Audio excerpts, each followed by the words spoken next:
Hi, good evening, everyone. My name is Avery Faulkner, and I'm a lead student director of TEDx. First, I would like to start by dedicating this event to Alex Polifka.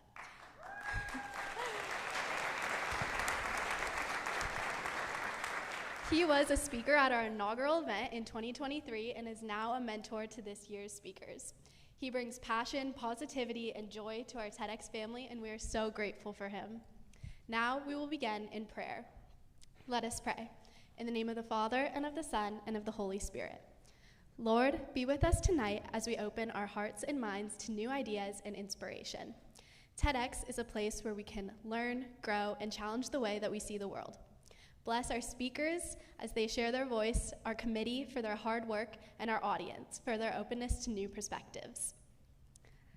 Lord, we pray, amen. In the name of the Father, and of the Son, and of the Holy Spirit. Tonight is not just about sharing ideas, but it's about something deeper, the theme of unity. Our theme of unity is about embracing our differences and recognizing how we are all connected. In a world that is often divided, unity helps us to understand, listen, and find similarities. As you listen tonight to these speakers, think about how their ideas connect to your own life. How can unity shape the way that we lead, learn, and grow? Next up, we will be watching a video put together by our marketing team. They ask people from our community what unity means to them. Thank you. Hey Dons, it's Mia with the TEDx committee, and we're going to be asking what unity means to you. Unity means like united, like as one. Art and music. Unity to me means being inclusive and appreciating all the differences that we have here at Cathedral. Cathedral Catholic. Unity to me means like being together and like family. Finding people that support you. Unity to me means, first of all, our union or our friendship with God, and that through that friendship with Him, we're able to, in the deepest way, enter into union and friendship with those around us. Coming together. I guess for me, it's just like being together like as like a family community. I feel like we come together like at Cathedral like through God, and also like being there for one another, especially when like big moments for all of us, like at our games, everything. It's just like family, connections, relationships. Coming together as a community. Friendship. Unity for me means being united as one and having collective ideas as a group. What unity means to me is just being with friends and being together. Welcome to something special. Welcome to TEDx. This TEDx event is part of a global conversation that takes place every day in every corner of the world. In schools, in theaters, in workplaces, even in prisons, people gather to hear the best ideas bubbling up in their communities. More than 3,000 TEDx events are held every year in 170 countries. It's a remarkable thing. TEDx events are self-organized under a license from TED, a non-profit organization devoted to discovering and sharing powerful ideas in the form of TED Talks. It's not TED itself, but your local TEDx team of volunteers that has done all the work to put on today's event, including booking all of the speakers. It's this team's ideas, dedication, and time that have made this possible. We really hope today's program sparks an exciting conversation. This is a day for curiosity and for skepticism, for inspiration and for action. The more you enter into it, the more you will take out. And now, on with the show.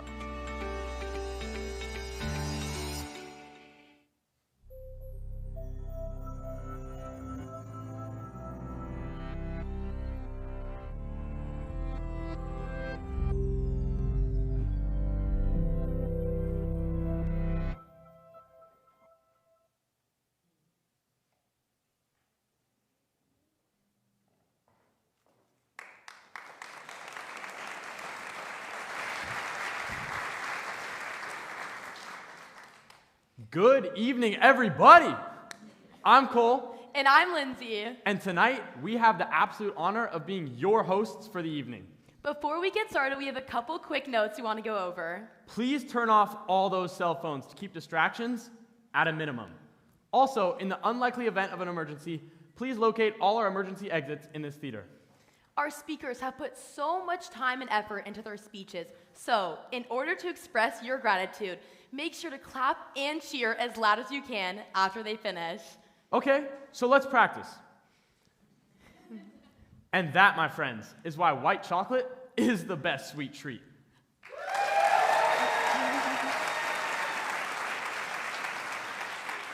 Okay, finally not a milk chocolate crowd. We have a couple quick reminders. Make sure it is crucial to stay silent. Our professional film crew can pick up even the smallest sounds, which may ruin the recordings. Please stay in your seats and only exit in between speakers and if it is really, really necessary. Also, to demonstrate this year's theme of unity, please stay throughout the entire event to support all of our amazing speakers. And lastly, we ask that you refrain from taking your own photos and videos and instead to be present in the moment. We promise we will share professional-grade, high-quality videos up on our TEDx Instagram. Which, if you haven't already, please follow us at TEDx CCHS Youth. That's at TEDx CCHS. Okay, are you ready to begin?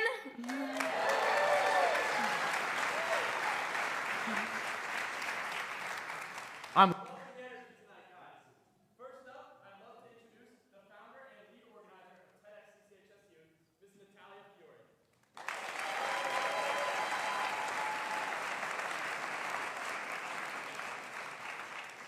This on? Okay, fantastic.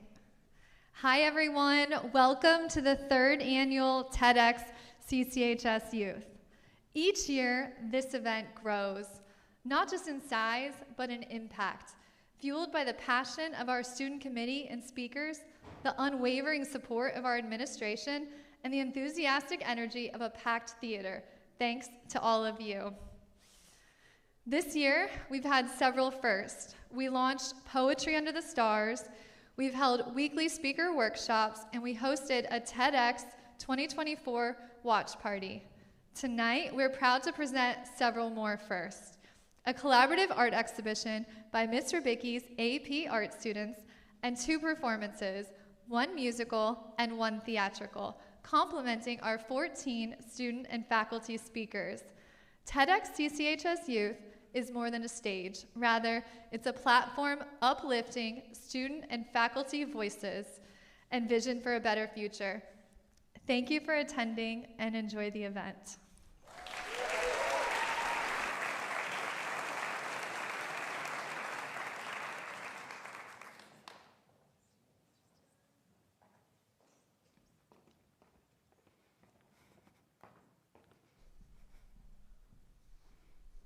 Our first speaker of the night is Mr. Charles Threet, the Dean of Students here at Cathedral Catholic.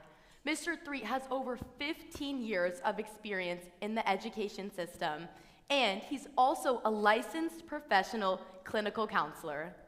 From his roots from Orange County, California, he's dedicated himself to advancing equity and excellence in education. His talk was inspired by the challenging leadership path taken by him to be one of the few Black administrators in private education. Please give a very warm welcome to our first speaker of the night, Mr. Threet.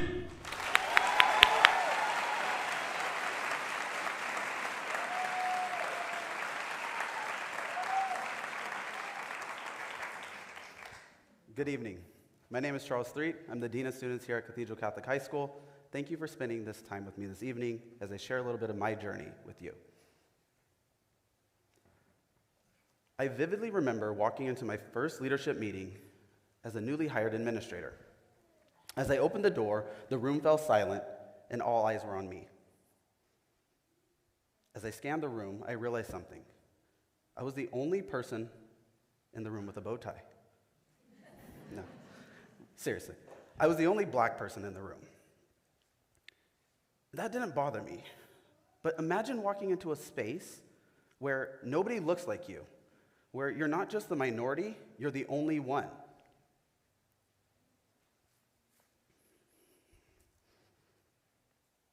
Would you feel like you belonged? Would you feel seen or slightly questioned? Or would you consistently feel like you had something to prove to justify your presence?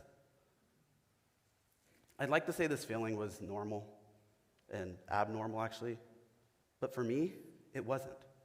Growing up in Orange County, I was a student who never saw a black administrator or a black teacher leading schools. I never saw people that looked like me making policies that impacted all students. Where I saw myself reflected was in the support staff, the custodians, the coaches, all valuable members of the community, yet not people who got to make decisions that shape policies for all students.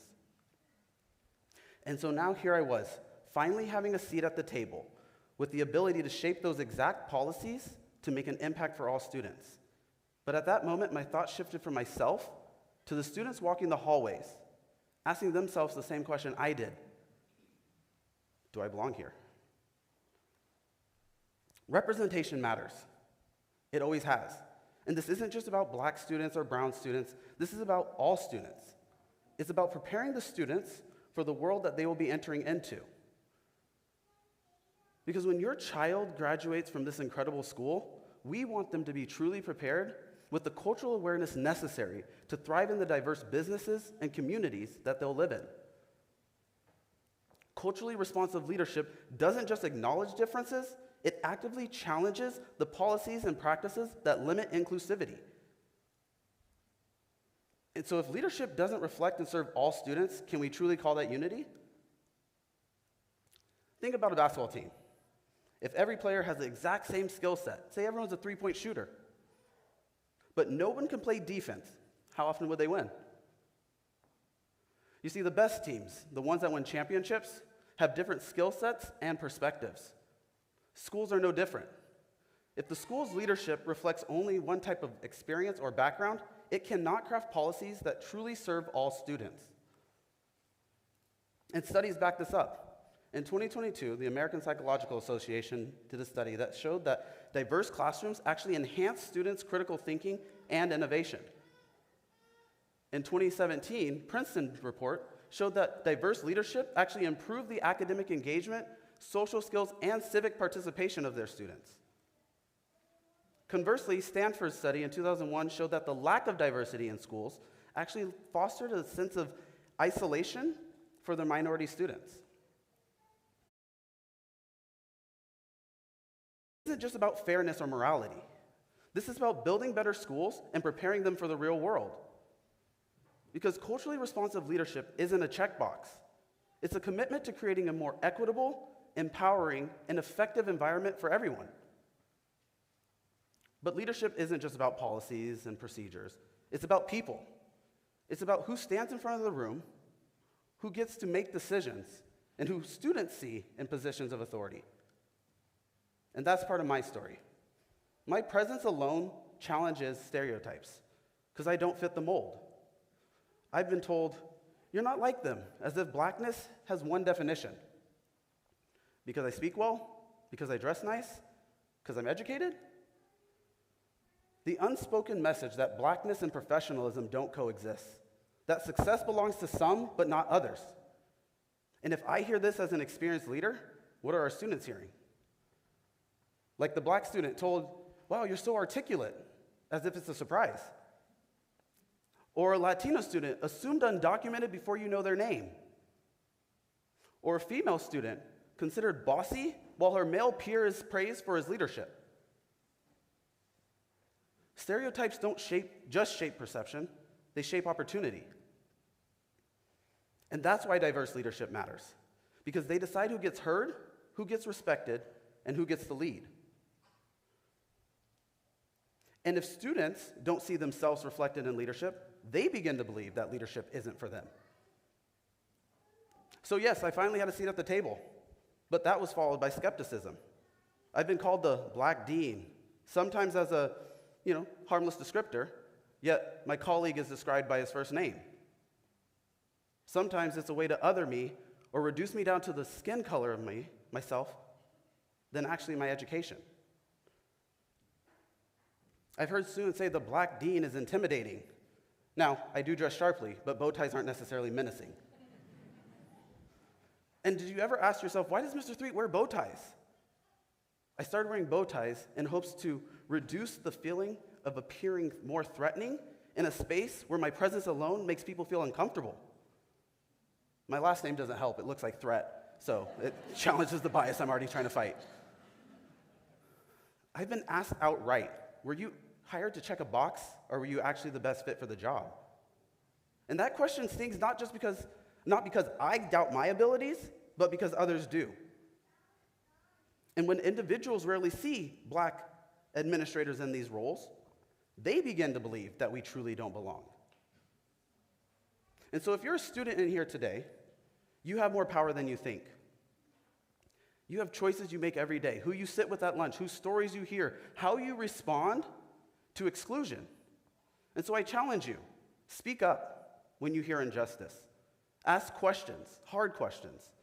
Challenge perspectives, including your own, and diversify your friendships.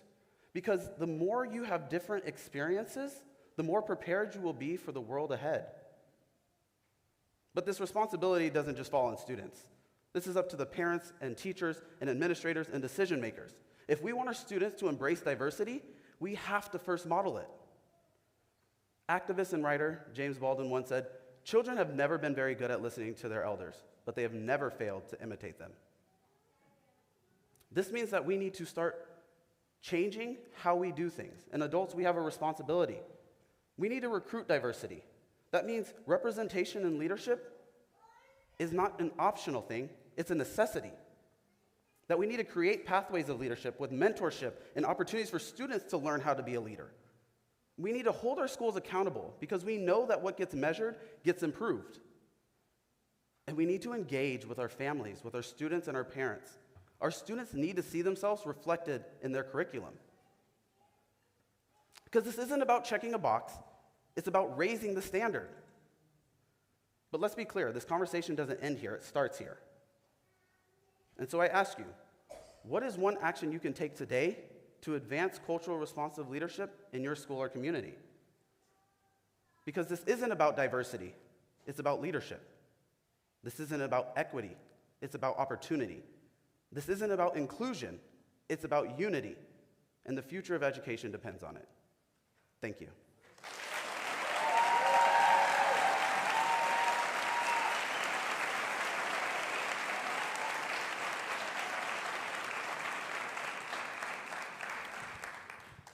Dang, now that's a way to kick off the event.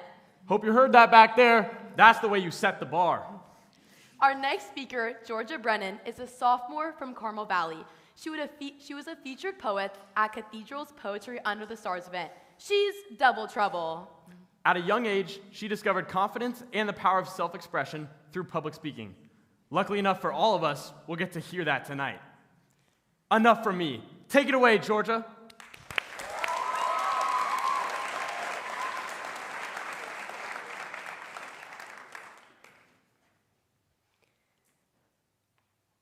Words have meaning, and words have power.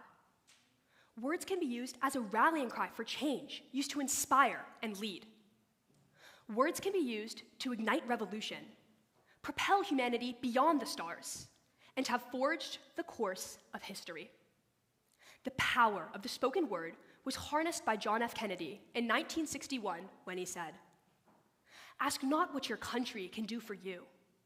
Ask what you can do for your country."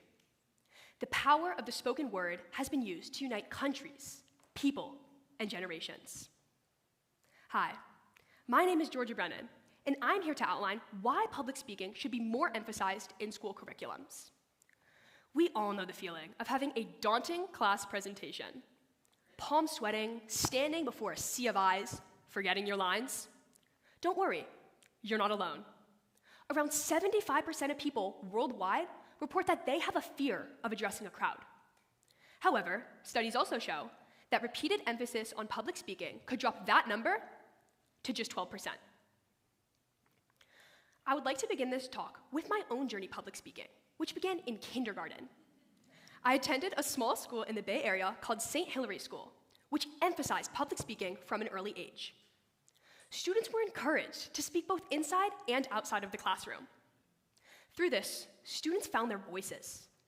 We learned how to project, enunciate words, and feel comfortable when addressing large audiences. When I entered the second grade, I had a teacher named Mrs. Zeidler, Mrs. Z for short. Each Friday, Mrs. Z would pick a poem, and by the end of the week, each student was expected to have memorized the poem and be able to recite it to the class. The first poem I can recall memorizing and presenting was Dreams by Langston Hughes. Mrs. Z taught second grade for over 30 years, and each student who passed through her classroom could undoubtedly recite at least one of the poems today. Each week, students grew more confident in their recitations. By the end of the year, each student had sharpened their public speaking skills immensely. Another opportunity to improve public speaking skills was in the yearly elocution contest. The word elocution means a skill, more particularly, the skill of addressing a crowd. And that's exactly what we did. Hundreds of students, parents, and teachers cheered on each speaker as they bravely took the stage. Judges were selected from high schools and colleges around the area. At the age of 7 years old, I distinctly remember myself trembling on stage before 3 judges as I began to recite the Gettysburg Address. The following year, I found myself on stage once again, tackling The Great Dictator by Charlie Chaplin. Participating in the elocution contest gave me exposure to what is still one of my favorite lines today. We think too much and feel too little. More than machinery, we need humanity. More than cleverness, we need kindness and gentleness. Public speaking was something that was deeply cultivated at my grade school. Every student had to learn how to feel comfortable when addressing a crowd.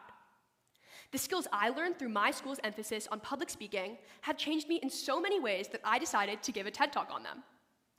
All American teachers should emphasize public speaking in school curriculums because proficient rhetoric skills will help their students by giving them leadership skills, the ability to earn higher paying jobs, and the motivation needed for a new generation to find their unique voices. Public speaking fosters leadership, and leadership is built through communication.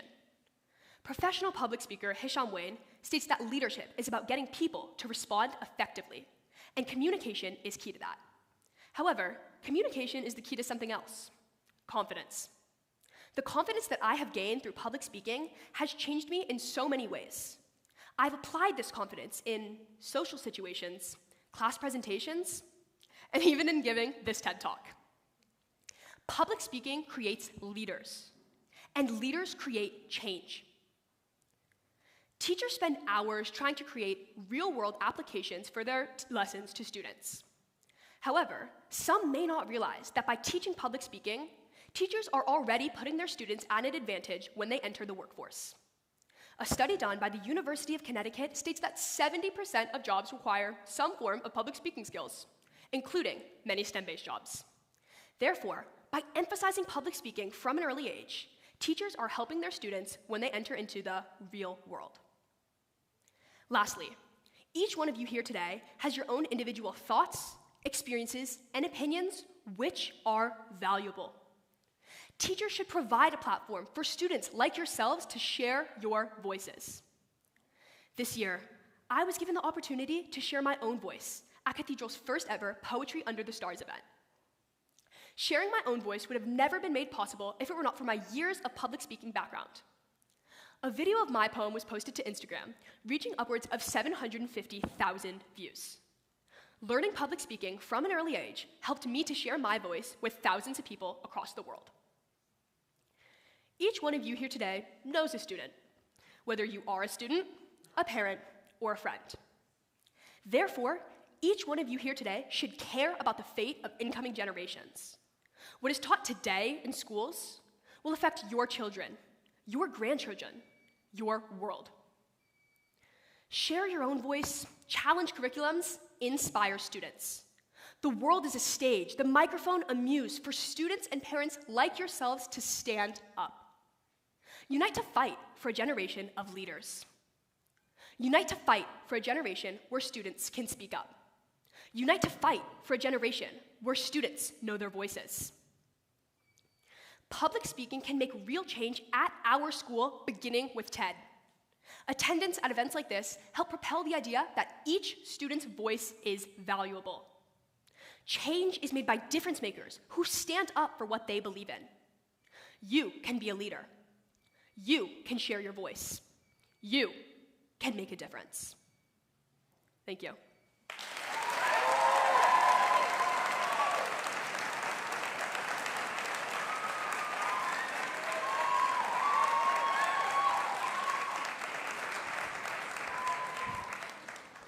Safe to say, public speaking is definitely her strong suit. Makes me feel like I need to sharpen up in front of all you guys. Our next speaker is Lucas Pascual Gonzalez, a junior from La Jolla who's extremely passionate about the human mind. Lucas is a member of the CCHS debate team, and he's also been a TEDx veteran since his freshman year. His talk draws on the silent pressures he's felt and the illusion of success that traps people in an endless cycle of achievement. Please give a warm welcome for my man, Lucas.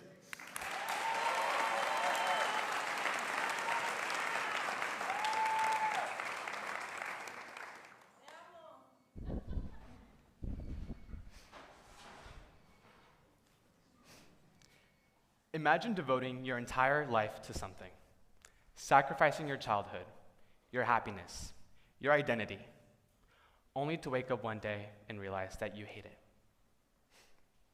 Andre Agassi was at the top of the tennis world. 8 Grand Slam titles, an Olympic gold medal, and ranked #1 in the world.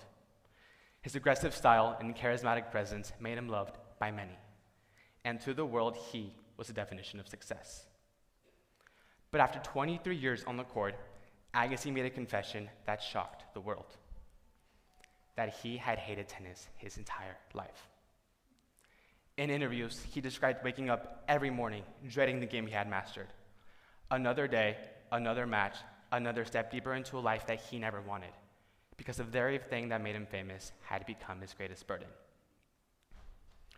From the outside, Agassi had everything we associate with success, yet none of it brought him fulfillment. And if someone like him, at the top of his game, admired by millions, could feel this way, what does that say about our definition of accomplishment? But his story isn't just about one athlete's struggle. It's a reflection of a deeper issue. Growing up, his parents' affluence gave him access to the best coaches, the biggest stages, and a life most would envy. Most people think privilege means having everything you could ever want. But what if I told you that privilege doesn't shield people from suffering? In fact, for many, it amplifies it. The pressure to succeed, to be extraordinary, to live up to a family legacy can feel less like an opportunity and more like an obligation. The truth is, wealth and status don't buy self-worth. They don't buy purpose, and they certainly don't buy happiness. So today, I'll explore how privilege and mental health intersect, how success can lead to loneliness, and how we can reshape our approach to mental well-being. For many privileged students, success isn't encouraged, it's expected. A study published in their Journal of Adolescent Research found that high-achieving students from affluent backgrounds experience significantly higher rates of anxiety and depression compared to their peers. The reason? Intense pressure to perform. Maybe you felt it too. The weight of expectations, not just from your parents or at work, but from yourself. The belief that if you don't excel, if you don't outdo the person next to you, then you're falling behind. And for many, that pressure isn't just stressful, it's suffocating. The reality of this issue is that it comes with high expectations. When your family has already reached the top and you've been given all the tools you could ever need, you ask yourself, how could I not build something perfect with everything I've been given? This struggle isn't just something I've observed, it's something I've also felt. For years, I pushed myself to take on more, to excel in everything, believing that success meant being constantly involved and constantly achieving. During club week, I would rush from table to table, signing up for everything: speech and debate, student clubs, honor societies, thinking that maybe one of them would give me a sense of purpose. But I wasn't just joining, I was also leading. I ran for club officer positions, applied for summer programs at universities, and even sought out internships, hoping that maybe one of them would give me a sense of purpose. But no matter how many titles I earned or opportunities I secured, that feeling never came. I was constantly chasing, constantly proving, yet somehow always falling short in my own mind. It took years to realize that the definition of success I had built wasn't sustainable. And the more I chased recognition, the further I drifted from things that actually mattered. And I know I'm not the only one. Many people today, whether in academics, sports, or even their careers, fall into the same cycle of reaching more, achieving higher, yet feeling increasingly disconnected. Because when the illusion of having it all becomes everything, it becomes the only thing. Dr. Sunuya Luther, a psychologist specializing in youth mental health, found that affluent teens face increased risks of substance abuse and depression due to extreme expectations and a lack of genuine emotional connection. Why? Because privilege can create a sense of detachment. Students from high-pressure environments are trained to be self-reliant, to never show weakness. The result? A deep sense of loneliness, masked by outward success. And it's not just in extreme cases. It's in the small, everyday moments. It's when someone asks, "What's next?" instead of, "How are you?" It's when a good test score is expected and not celebrated. It's when achievement is met with, "You must be so happy," when in reality, you're exhausted. Success has become something we don't even pause to acknowledge anymore. It's just another item on a checklist. And when that happens, when achievements are treated as stepping stones rather than milestones, we start to believe that nothing is ever enough. The problem isn't that ambition is bad. It's that we've tied our self-worth to it.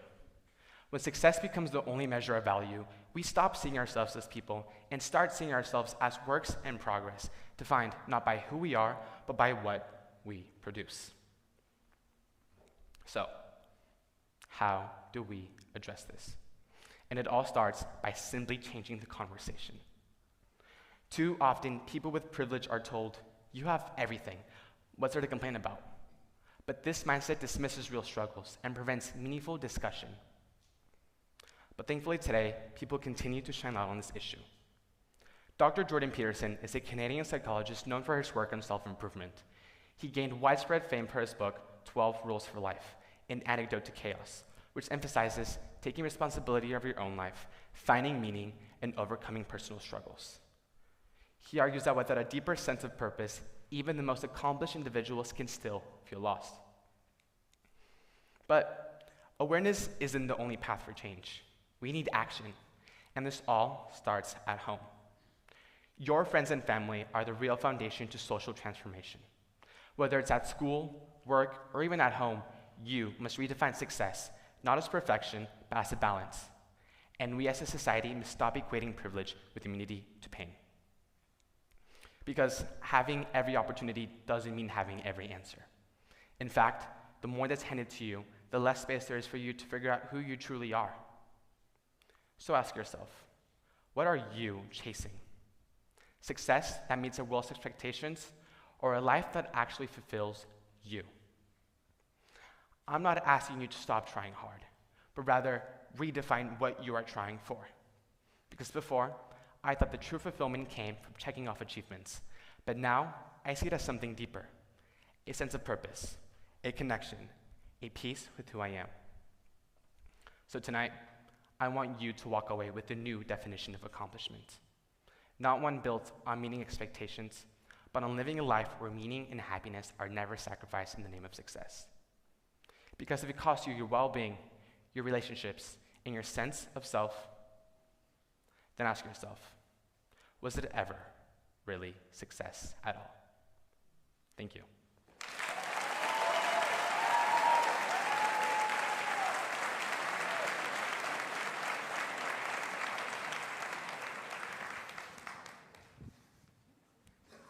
Wow, what a standout speech from a standout guy. Classy. We've been waiting on that one. Our next speaker is Marin Sugias, a sophomore from Encinitas, who was born with a limb disability in her left hand, forcing her to both adapt socially and physically. She was inspired to write her talk after realizing many people were unsure how to approach conversations about limb differences. Through her talk, she hopes to shine light on physical diversity and how it can help unite us. Please welcome Marin.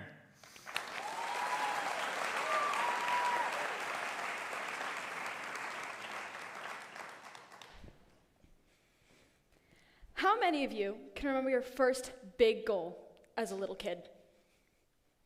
Okay. Mine was to climb the difficult rock climbing wall at the YMCA with the green, yellow, and blue footholders. I'd wait for my turn on the ashen rocks with the gray chalk all over my hands, and I would fail over and over and over again. But one day, I triumphed. I touched the top, and it felt like I had reached Mount Everest. Climbing that wall was my biggest breakthrough and proudest moment as a 7-year-old. However, when I got down to the bottom, the questions from kids around me were, can you write with your left hand? Or does it look the same on your foot? And does it hurt? This was not the response I was expecting. But that day, I learned that people have many questions about my hand. Hi, my name is Maren Sugius, and I'm here to share with you my limb difference and the 1 in 32,000 people who are born this way. The limb difference scale can vary from having an extra finger to missing every limb. Each one of these people have their own struggles and difficulties. For example, here's a study done by the Journal of Bone and Joint Surgery, which measures how many daily tasks one can do with their limb difference. Here are a few examples of the jobs asked to perform by the participants. However, taking care of daily tasks isn't what makes up the majority of challenges faced by people with limb differences. The real challenge is people. How many of you have ever been made fun of before? Probably all of us, right? Most of the insensitive things said to me are mainly directed about my hand. I've had people say they look like potato eyes. One kid told me my kids would be deformed, and there are some things I can't even say up here. Nonetheless, I have learned that no one can make you feel inferior without your consent.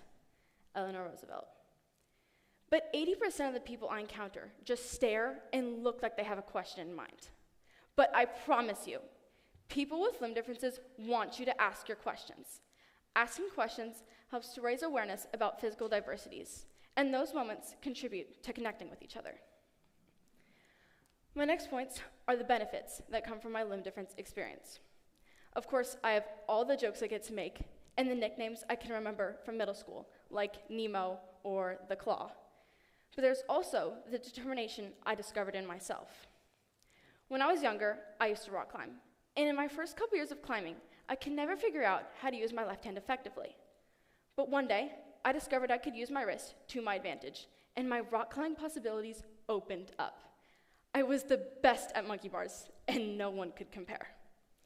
However, I worked so hard at learning to use the monkey bars that my wrist had become incredibly calloused, and my joints were terribly swollen. But this was one of the first things I had ever done that helped me to understand my own tenacity, power, and grit. My limb difference makes me more competitive and driven because I do not like failing at something when failing can be blamed on my limb difference. Finally, I would never be as confident with myself if I didn't have a community. When I was younger, I used to think I was the only kid in the world who had a hand like mine. But one day, I discovered Camp No Limits, which is a group for people with all kinds of limb differences. It was located in Idaho on the beautiful Lake Coeur d'Alene. And there, I bonded with the campers and counselors around me, and they made it clear that I was not alone.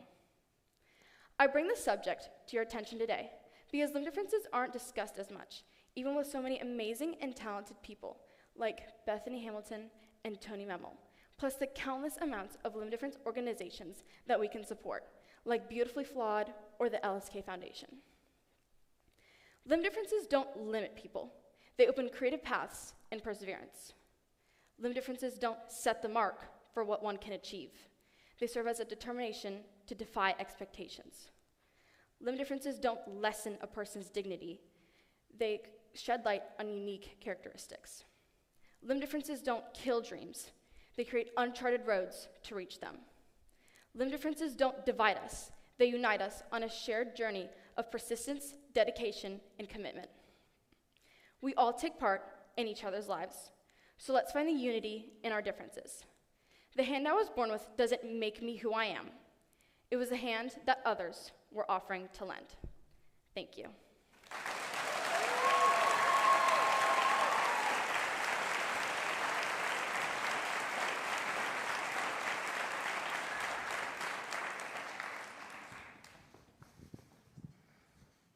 Wow, Marin, what an insightful talk.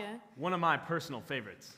And next up, we have a super fun announcement for y'all. Star band members Preston Welch and Jacob McNabb will be performing a little tune on their saxophones to lull the audience into a beautiful rhythm, not to sleep. So, maybe hit a little dance move, heck, cleanse your ears, or maybe even shed a tear.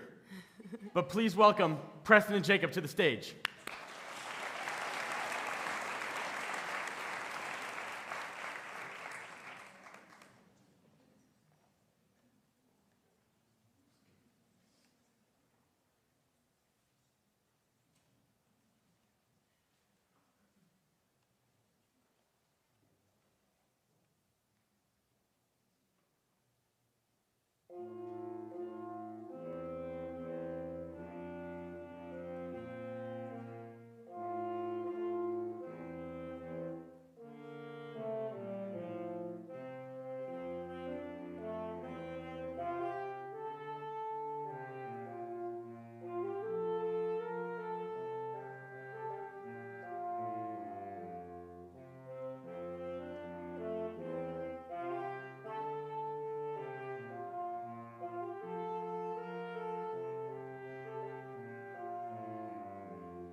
Okay, I think they might need another round of applause after that one.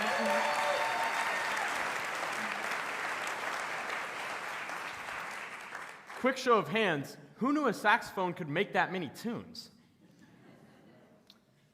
Our next speaker, James McCabe, is a sophomore born and raised in Carmel Mountain. James is an avid movie fan, and he was inspired to write his talk after returning to movie theaters post-pandemic and noticing their decline in attendance. After experiencing multiple films on the big screen in 2024, he rediscovered his love for movies in a shared entertainment theater, just like this one. Give it up for the master of movies himself, James.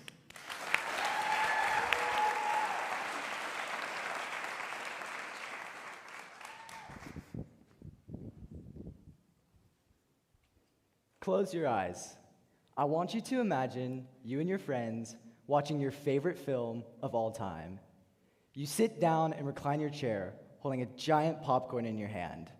The lights fade, the crowd hushes, and all of a sudden, a million lights flash upon the IMAX screen with booming sounds in your ears. You are immediately immersed into this brand new world. Now open your eyes. Would you prefer that experience or the one where you stay at home and watch Netflix, Hulu, or maybe Disney Plus? I am James McCabe, and I want to discuss my worries about the future of movie theaters and why they should be saved from their decline in attendance.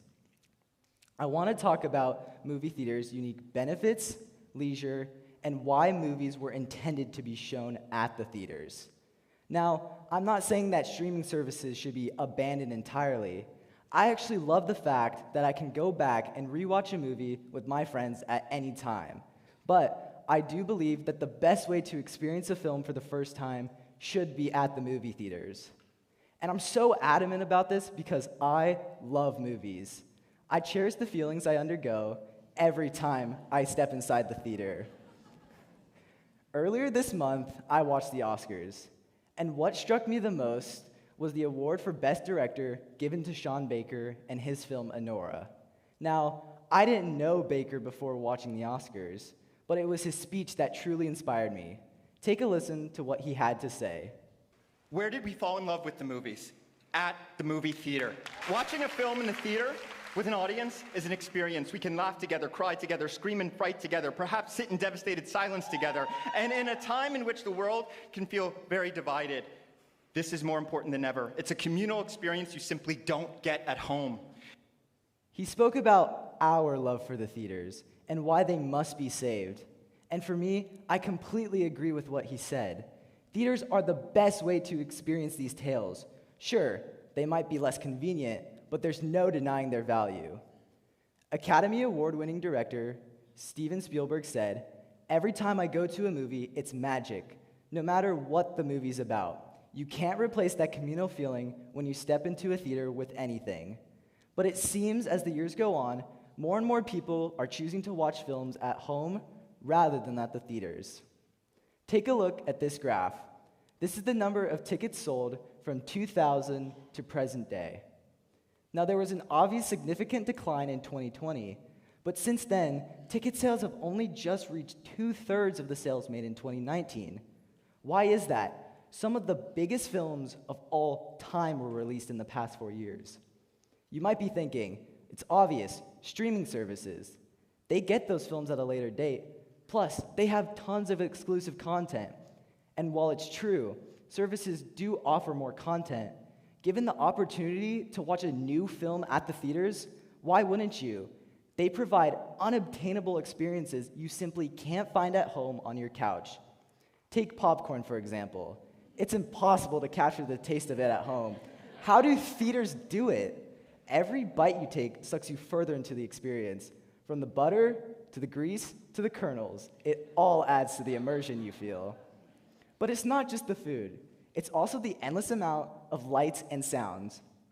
At home, those explosions, saturated colors, and guitar riffs are lost, leaving you with dull, quiet, and unenticing moments. This reminds me of when I saw Alien, directed by Ridley Scott for the first time at my house. I didn't feel immersed enough into the experience. I was tempted to look at my phone, go grab a snack, or even have a side conversation with one of my friends. I didn't feel trapped by this terrifying xenomorph.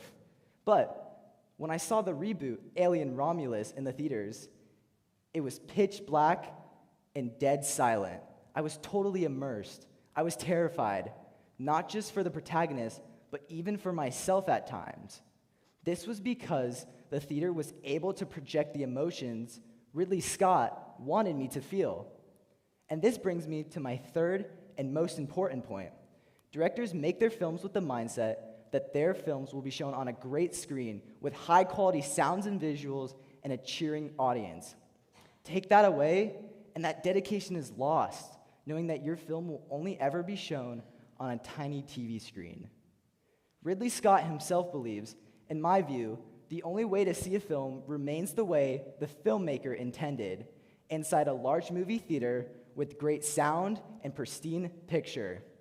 So, if directors intended their films to be shown at the theaters, that initial experience of watching a film for the first time shouldn't be relegated to at home, where there's more distractions but less immersion. Do you think Christopher Nolan intended people to watch Oppenheimer at home? Definitely not. I saw it in theaters, and that atomic bomb scene would have blown if I saw it at home. Or Steven Spielberg. Do you think the giant T-Rex from Jurassic Park deserves to be seen on such a tiny TV screen? It's clear theaters enhance the way we view films because they were literally intended to be shown there. So many talented minds work tirelessly to have their art featured on the biggest screens in the world, but so many audience members are throwing that experience away. There have been many times where I myself never got to experience a film at the theaters. The Batman, The Greatest Showman, and Star Wars: A New Hope are three of my favorite films of all time, but for one reason or another, I never got to experience them on the big screen. I wish I could go back and witness those films just one time. So don't make the mistake I did and miss out on a potentially unforgettable, life-changing experience. Next time you're waiting anxiously for a new film to come out, take it as an opportunity. Go out with some friends. Make a day for yourself. Create for yourself something you will remember, not just another night on the couch. As Sean Baker stated, at a time which the world can feel very divided, this is more important than ever. We must support directors, writers, and artists creating our favorite films because they keep our imagination and wonder alive. But more importantly, we must support each other and find community in these stories which we adore. Remember that by going to the theaters, you are not just changing the way you see films forever, but also the way you see the world and its endless possibilities. Thank you.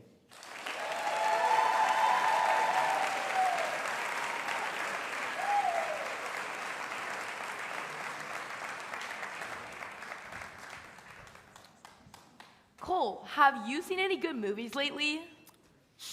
I don't know. I'm always focused on that buttery popcorn. Our next speaker is Sophia Miyamoto, a freshman from Rancho Santa Fe and a dedicated member of the varsity tennis team. She's really active in her sport and frequently competes in tournaments, competitions, and volunteers inside her community. Sophia was inspired to write her talk after witnessing poor parental behavior at multiple sporting events. Seriously, guys. She hopes to shine light on this issue and advocate for a more supportive environment for all athletes. Ace this one, Sophia.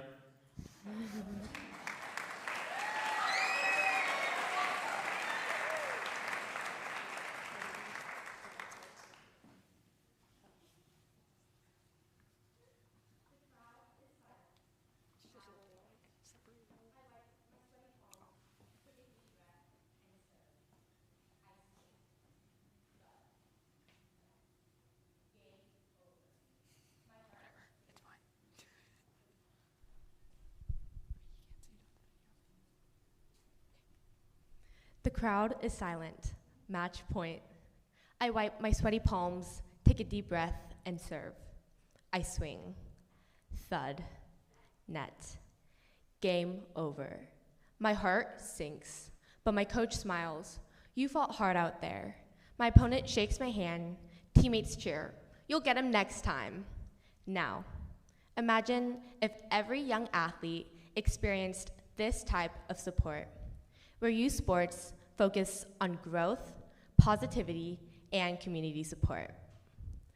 Unfortunately, many young athletes experience high parental expectations, turning sports into a stressful situation. But we can change this. Hi, I'm Sophia Miyamoto, and I began playing tennis since I was 5. And now, as a freshman on varsity here at Cathedral Catholic, with coaches Milia Blonecki and Joe Barbary, and my 14 teammates, tennis has become my greatest passion. One of my favorite memories was driving up to the 3rd annual Santa Barbara Invitational Tournament and winning this past September. It's a trip I'll never forget, as the unbreakable bonds from lounging at the pool, shopping for newest looks, and screaming songs in the car are so special to me. Outside of school, I compete in USTA and UTR tournaments. These organizations hold the most prestigious competition for young tennis athletes in the United States. I've been a part of junior team tennis at Rancho Valencia and Rancho Santa Fe. Tennis means so much to me, as it's a place where I cannot worry about my upcoming biology test. Miss LaPacta, please give me some grace. And I can volley with my teammate and close friend, Sammy. I cherish my relationships with my teammates as we bond before games, getting hyped up to energizing music. However, I've both witnessed and experienced a crucial, growing issue affecting many young athletes today. Excessive, negative parental involvement. And I'm here to share how we can take action to fix it. 8-time Grand Slam champion and former #1, Yvonne Lendl, once said, "If you look at any superior athlete, you'll find a strong parental influence. Parents introduce their kids to a sport and they support them." This highlights how vital parental support is for young athletes. Supportive parents attend their children's practices and games, letting their kids grow, stay motivated, and build strong self-esteem. This encouragement nurtures confidence and a positive attitude toward competition. However, as parents become too deeply invested in their children's success, excessive pressure harms athletes. In my tennis experience at Cathedral, I've seen how unity and support are essential for personal and athletic growth. Our team's pre-match cheer boosts our energy, team meals like sushi and Luna Grill strengthen our bond, and our parents cheering from sidelines keeps us motivated in our toughest matches. But this idea extends beyond youth sports. A positive atmosphere in school, friendships, and daily life helps all young people grow and succeed. Let's embrace this mindset to empower those around us. Yet, we need to confront the negative side of parental involvement. At the start of the school year, our school president and student athlete advocate, Dr. Kevin Calkins, addressed the Cathedral Catholic parents, stating that over 80 parents in San Diego County were recognized for excessive involvement and had to be removed due to demeaning behavior towards coaches, athletes, and peers. Negative parental involvement harms athletes' mental health, disrupts the culture of the sport, and is a crisis that needs immediate attention. Dr. Calkin's address exposes a troubling reality in youth sports, one that I experienced firsthand just 2 months ago in a tournament. My opponent's mother berated me, jabbing insults at me every time I stepped up to serve. "Stupid," she'd sneer, each word slicing my confidence. "Hit the ball harder," she demanded, her voice laced with contempt. No amount of self-encouragement could drown her mockery. An adult who should set a positive example instead made me feel discouraged, dejected, and demoralized. After the match, when I finally spoke up, the director said he could do nothing about it, as it was too late, and I regretted not speaking up sooner. Why couldn't she have cheered for her daughter instead of tearing me down? Win or lose, I could have walked away with my dignity instead of resentment. My younger sister, Victoria, had also dealt with confidence-shattering parental interactions. Her opponent's father didn't just criticize, he attacked Victoria's character. He called her a liar, a cheat, and accused her of manipulating this game. His loud, piercing voice echoed through the court, embarrassing her and making her doubt herself. But this didn't stop Victoria, and she used it as motivation and eventually won. However, the experience stuck with her. She was so shaken that when another tournament came up, she refused to play in it, even though there was a 1 out of 32 chance of playing the same girl. That moment showed how powerful words can be, especially from adults. I spoke to Cathedral Catholic's athletic director, Ms. Cope, about damaging parental influence in youth sports. She shares that the most common issue she observes is parents arguing with officials. To promote positive fan behavior, Cathedral requires parents to attend yearly meetings where Ms. Cope emphasizes allowing athletes to grow independently and face challenges. Negative parental involvement harms athletes' mental health, while positive involvement through support, encouragement, and sportsmanship fosters confidence, creating a healthier atmosphere for all. According to the U.S. Center for Safe Sport, an independent national nonprofit organization, a Courage First Athlete Helpline study revealed that 50% of athletes experience physical or emotional harm. This statistic shows how toxic parenting is not an isolated issue, but one deeply rooted in the world of sports. So, what's next? How can parents be passionate supporters and not zealous critics? It's time to create an environment more supportive where athletes can truly thrive, enjoy their love for sports without the fear of overbearing parents. Let's start a movement that calls out excessive parental involvement. Envision yourselves being at games, setting up fun booths, handing out cool items like silicone bracelets, fun pins, and inspiring stickers. We can rally around a catchy slogan: positive parental power. In addition, to help parents remind themselves how they can support their kids, we can use the CAN check-in. CAN stands for caring, accurate, and necessary, reminding parents to be encouraging and positive to create a better vibe for their kids. On your way out, grab a free positive parental power bracelet as a reminder that your actions inspire change.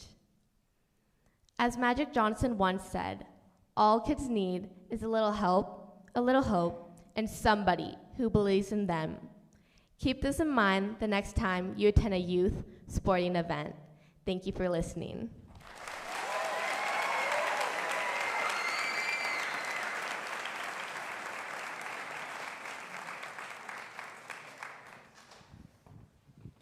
Parents, I really hope you were tuned in for that talk. Somebody called a Wimbledon. I think one of their players just showed up at TEDx. Our next speaker is Annie Vercosi, a junior from Escondido with a deep passion for both visual and performing arts. Annie is an extremely talented jazz musician, and she was actually just selected as the sole pianist for the Next Generation Woman in Jazz. Annie was inspired to write her talk after witnessing social media outrage over controversial contemporary art. She hopes that through this talk, she can shine light on the power of artistic expression. Give it up for my dear friend, Annie.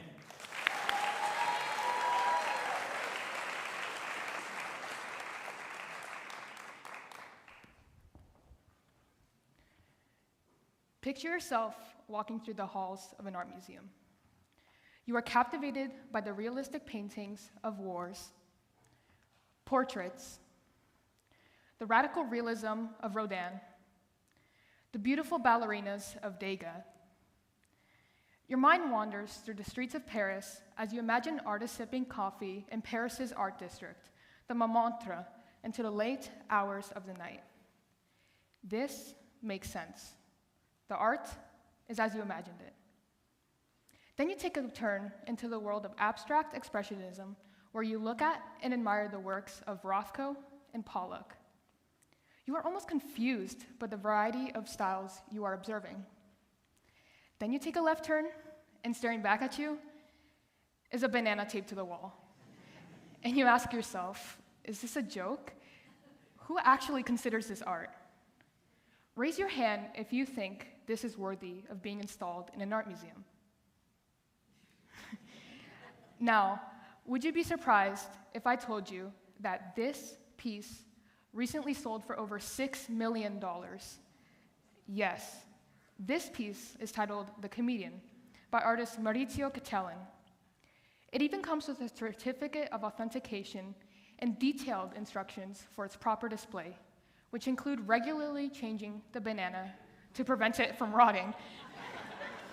So, clearly, what is art to others might not be to us, and vice versa. So how do we differentiate what is or isn't art? Or more importantly, what is art?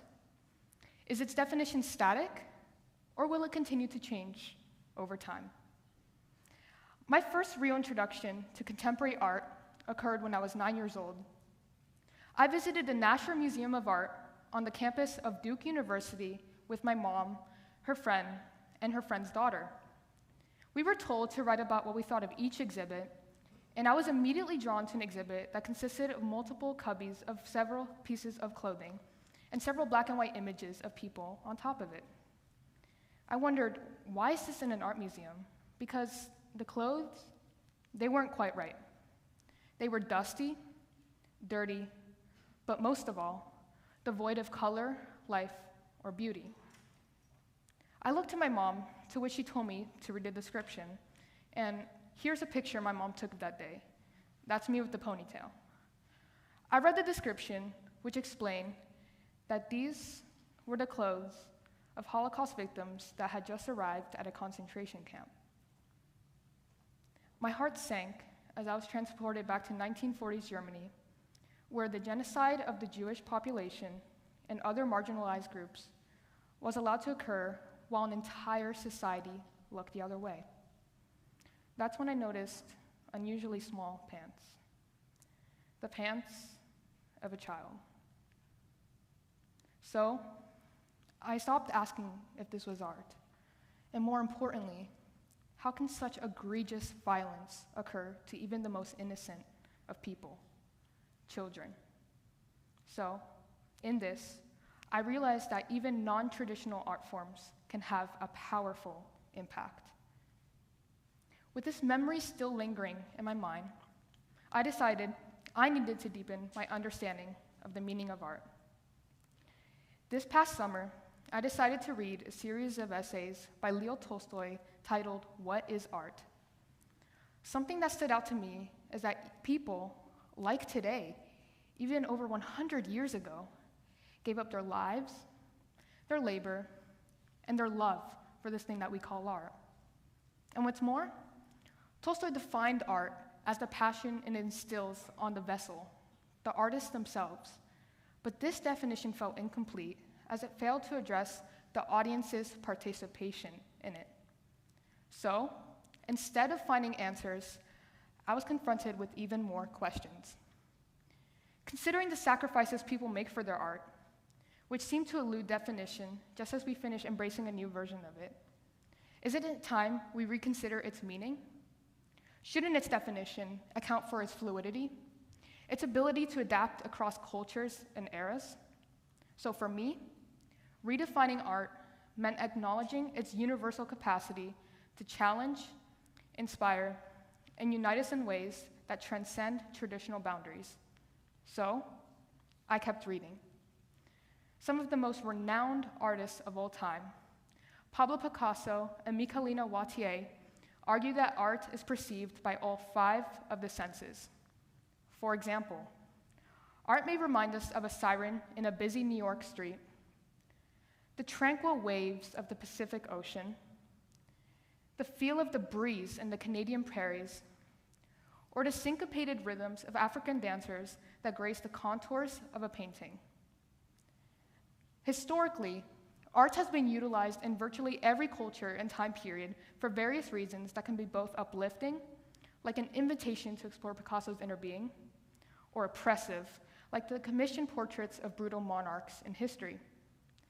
So, in finding this truth about the nature of art, I came to the conclusion that art is undoubtedly a universal language. Furthermore, I came to the conclusion that art is not defined by how it's created, but by how it's received. Armed with this newfound perspective, I decided to talk to world-renowned local artivist and muralist Mario Torero and get his take on the definition of art.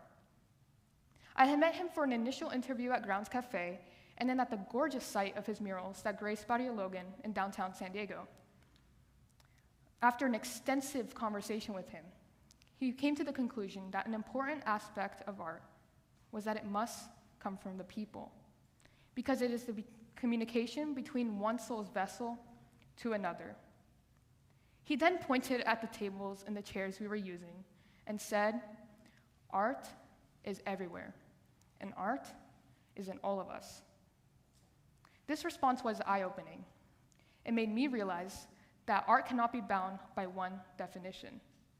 It can be in the furniture that we use, the music that we listen to, the food that we taste, the nature we interact with, or even the way we communicate with one another.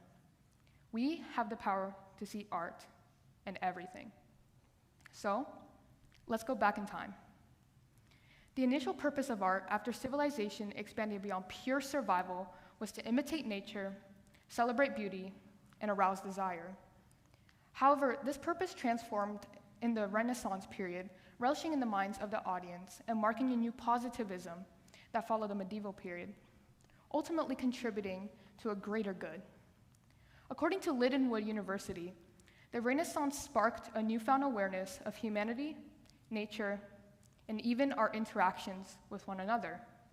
And so clearly, art's definition is not constant, but changing, like a collective soul diary of history. And this begs the question, what is art's purpose today? Let's go back to my initial challenge to you regarding the banana taped to the wall. Was that art? Well, Mario Torero called it anti-art, ultimately undermining the purpose of art. While the original artist himself, Maurizio Cattelan, he criticized it.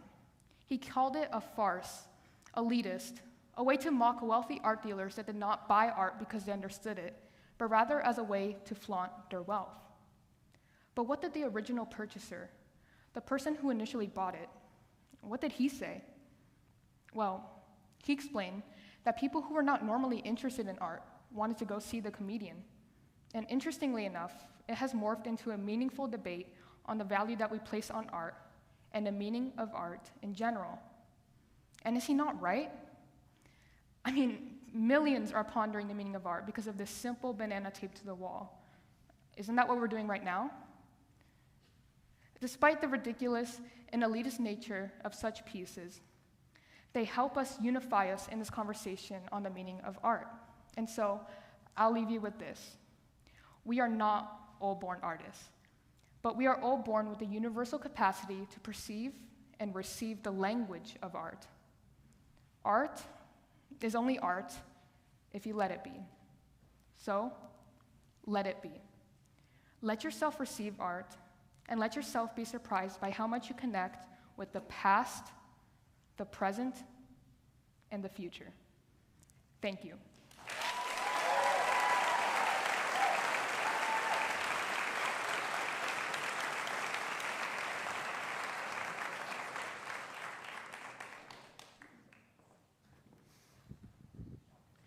Wow, Annie, what a powerful way to end the first half. Nothing short of inspiring. This is how we can change the world. Before we head into intermission, we would like to take a moment to recognize our amazing and talented AP Art students that made our Unity exhibit possible. Please, let's give them a round of applause.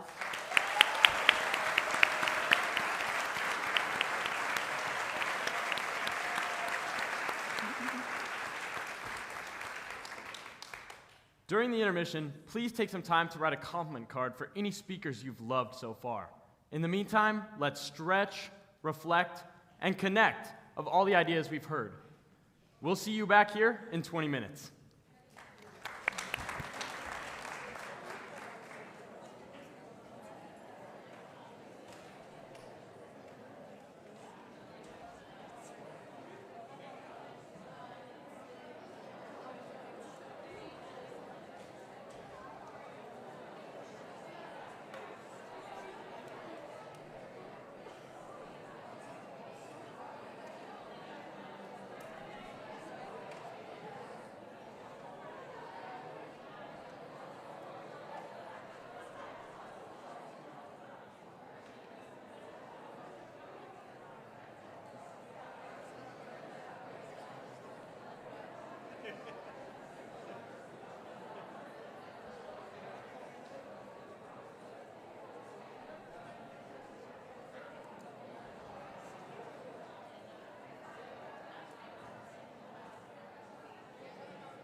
We will be resuming in 5 minutes. 5 minutes. Everyone, please make your way to your seats. We hope you enjoyed the break. We will be resuming in 5 minutes. Oh.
Again, just a quick reminder, please find your seats. 2 minutes, guys, 2 minutes. We have 2 minutes until we start the second half. Thank you.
All right, guys, guess who's back? Who's excited? Before we start the second half, we have a couple reminders again. Yes, I know, we're sorry. First of all, it's crucial that you guys are silent. Our professional film crew can pick up on even the smallest sounds, which may possibly ruin our recordings. Please stay in your seats and only exit between the speakers and again, if it is really necessary, guys. Okay, our first speaker of the first half is Aaron Martinez, known by the members of our school community as Mr. Martinez, a coach and educator from Rancho Penasquitos who holds a master's degree from Notre Dame. Mr. Martinez was inspired to write his talk after realizing that rigid structure stifles creativity.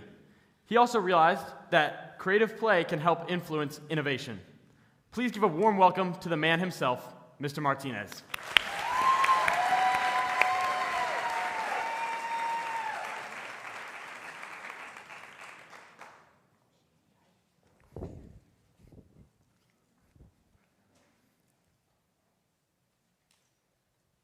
Last year, I had a class that refused to engage in Socratic seminar. And I don't just mean hesitant, I mean full-on shutdown. Every question was met with a silence so absolute, I could hear the hum of my fluorescent lights. I couldn't tell if it was fear, boredom, or if the students had coordinated an assault on my own comfortability in my own classroom. But one day, instead of forcing another futile attempt at structured discussion, I walked into class with a beach ball. I tossed it in the air, and before I could second-guess myself, the games had begun. Desks were pushed aside, laughter replaced hesitation, students and teachers were serving, setting, spiking, and engaging in ways I hadn't yet seen. So I doubled down. Next class, paper airplane contest. We stood at the top of Manchester Stadium and launched them into the abyss. Some soared, some nosedived instantly, some veered alarmingly toward other students. So as I stood there contemplating my next career move, because clearly I was about to be fired, I realized something that might have saved my career. The students were finally thinking. And not because they had to, but because they wanted to. Experimenting, refining, debating. All things I had been trying and unfortunately failing to cultivate in my own classroom. Because for weeks I had forced my students into structured discussion, training them to engage the right way. But their silence wasn't defiance. They weren't unwilling to think, they were just afraid to be wrong. And the more I rewarded certainty over curiosity, the more I taught them to play it safe. I wasn't just failing to spark their creativity, I was actively conditioning them to avoid it. Because the more we focus on doing things the right way, the more we hesitate. And that's kind of how this happens. Little by little, we stop playing, we stop experimenting, and we stop taking risks without the fear of failure. So I'm Aaron Martinez. I'm a teacher here at Cathedral, and for 7 years, I've worked to make learning more engaging, more meaningful, and longer lasting. And along the way, I realized we don't lose our creativity, we unlearn it. We trade play for productivity and risk-taking for correctness. But what if play wasn't something to outgrow? What if it was something to reclaim? So today I want to explore how rediscovering play makes us more creative, more adaptable, and more resilient, both in the classroom and beyond. We tend to think of creativity and intelligence as linked, but research actually suggests otherwise. While IQ scores have steadily risen over the decades, creativity scores have fallen, especially since the 1990s. So while each generation is getting smarter, they're also losing the very thing that makes them innovative. Dr. Paul Torrance, a pioneer in creativity research, developed the Torrance tests of creative thinking in the 1950s to measure divergent thinking in children, the ability to generate multiple novel solutions to a problem rather than converging on a single answer. Well, decades later, Dr. Kyung-hee Kim at the College of William & Mary analyzed nearly 300,000 of these test results, and she found a very troubling trend. Children today score significantly lower in creativity research than past generations. And so the question is why?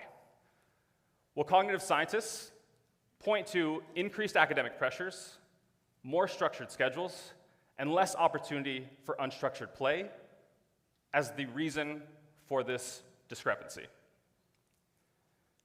So while we're not getting less intelligent, we are getting less creative.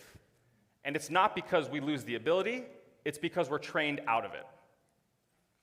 The good news is creativity isn't a talent, it's a skill that you can rebuild, and one of the best ways to reawaken it is through play.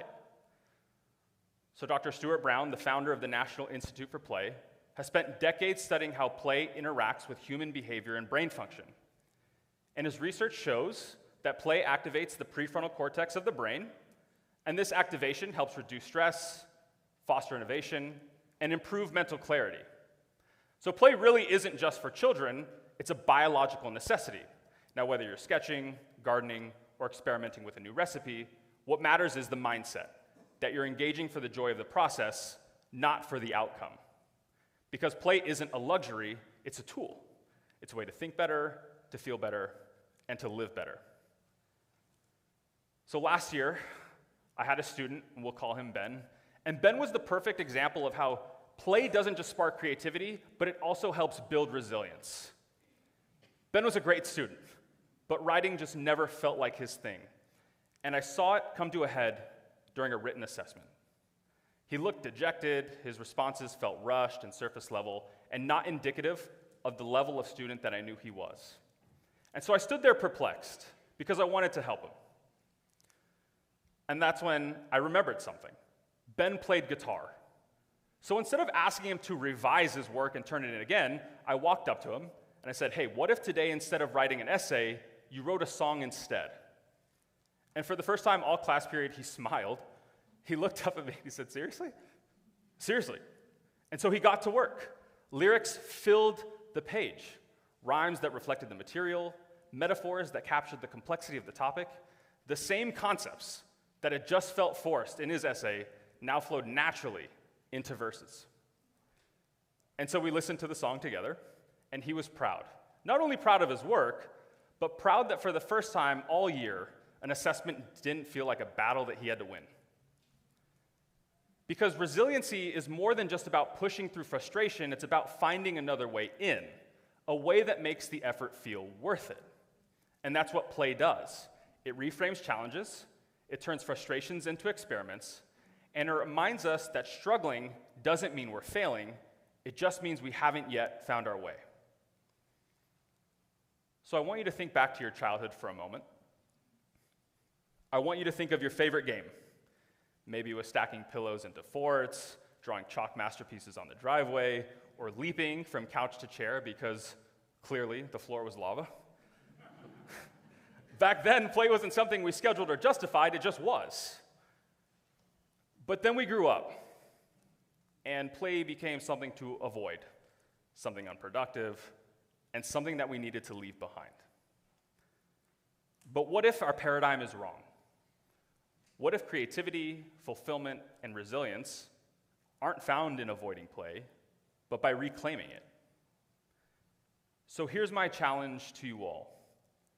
This week, do one thing simply because it makes you smile. Dance, sing, pick up a pencil and draw something. No pressure, no expectations, just see what happens. Lose yourself in the movement, in the laughter, in the sheer joy of doing something just to do it. Because that's when I remember the beach ball and the paper airplanes and the beautiful chaos of those moments. But it was never about the games themselves. It was always about what those games unlocked. The act of creativity, the joy of discovery, and the freedom to experiment without hesitation. And that freedom still exists. It's still in your hands, the same hands that once reached instinctively to build, create, and explore, not for a grade, not for a purpose, but because a voice inside your head just said to try. So stop waiting, take it back, and play. Oh, and I think we have balloons here. Thank you.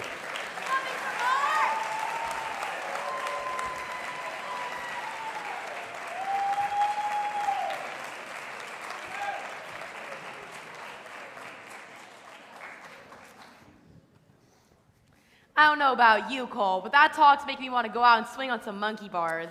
I wish I was in Mr. Martinez's class last year. Our next speaker is Valentina Madrazo, a sophomore born in Mexico City who experienced life and independence in multiple countries, transforming her and shaping her into writing her talk. Valentina arrived shy and introverted, and she left transformed. To the increased emphasis on independence, she boosted her resilience, courage, and social abilities. Please give a warm welcome to Valentina.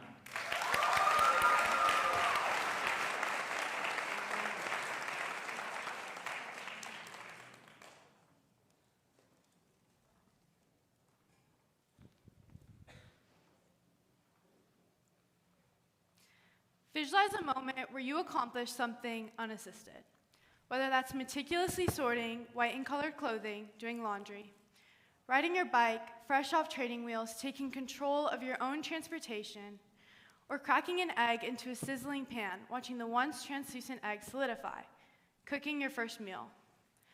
These moments, driven by independence, build confidence, social skills, and important habits. Hi, I'm Valentina Madrazo, and today I'm going to be talking about the importance of encouraging independence within children. I was inspired to discuss this talk after discovering the impact that independence had on my ability to adapt well to my surroundings and problem solve. I remember the exact moment that I'd come to this realization. 10-year-old me riding the tram to my new German school, packed entirely with every exit completely blocked.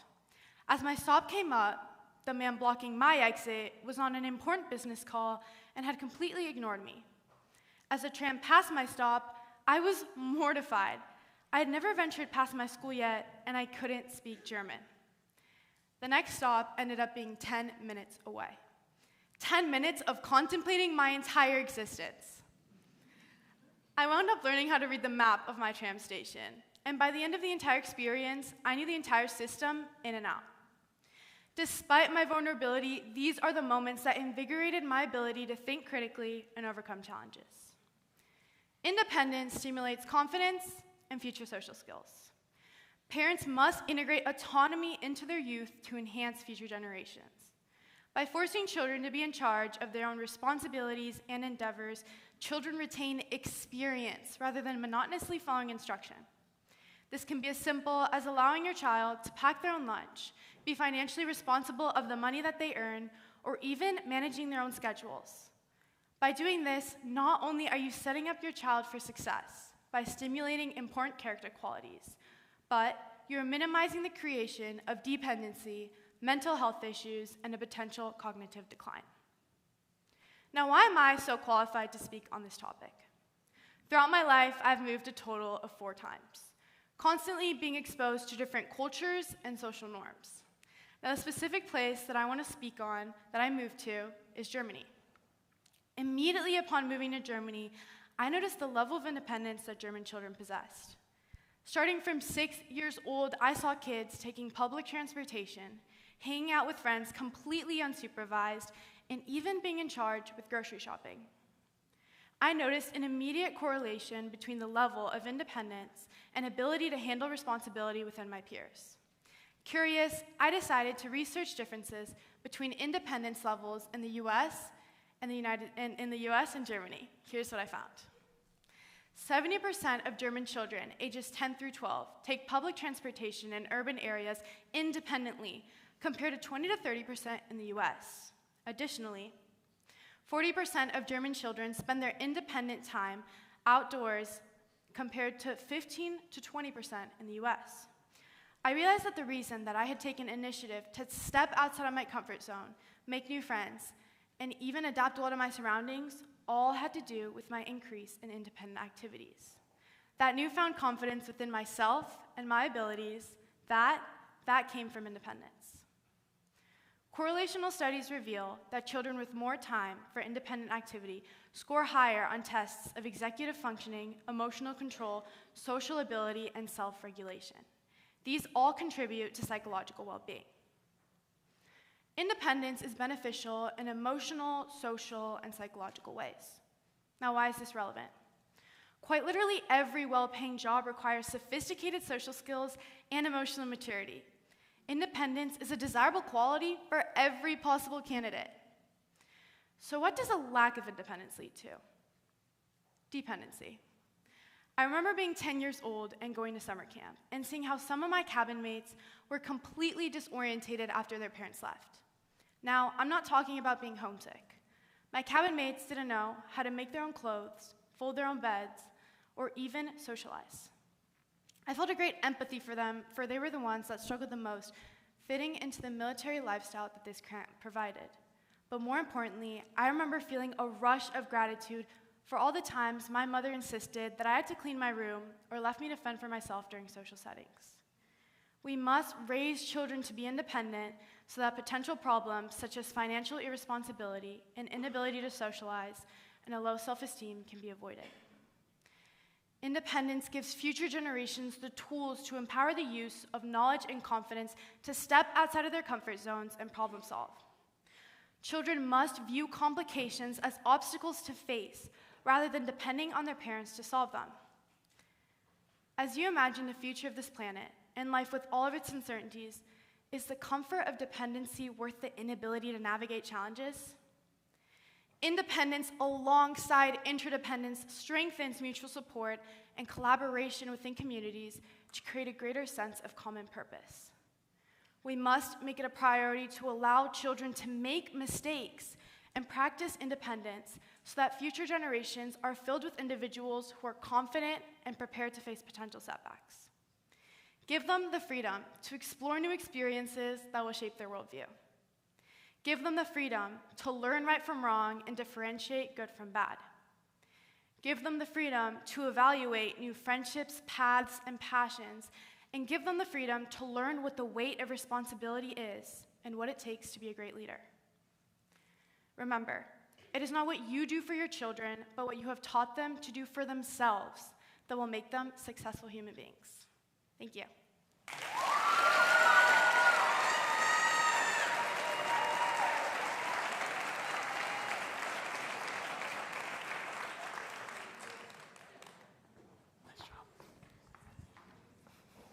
Wow, Valentino, what an inspiring talk. I really hope my parents were tuned in for that one.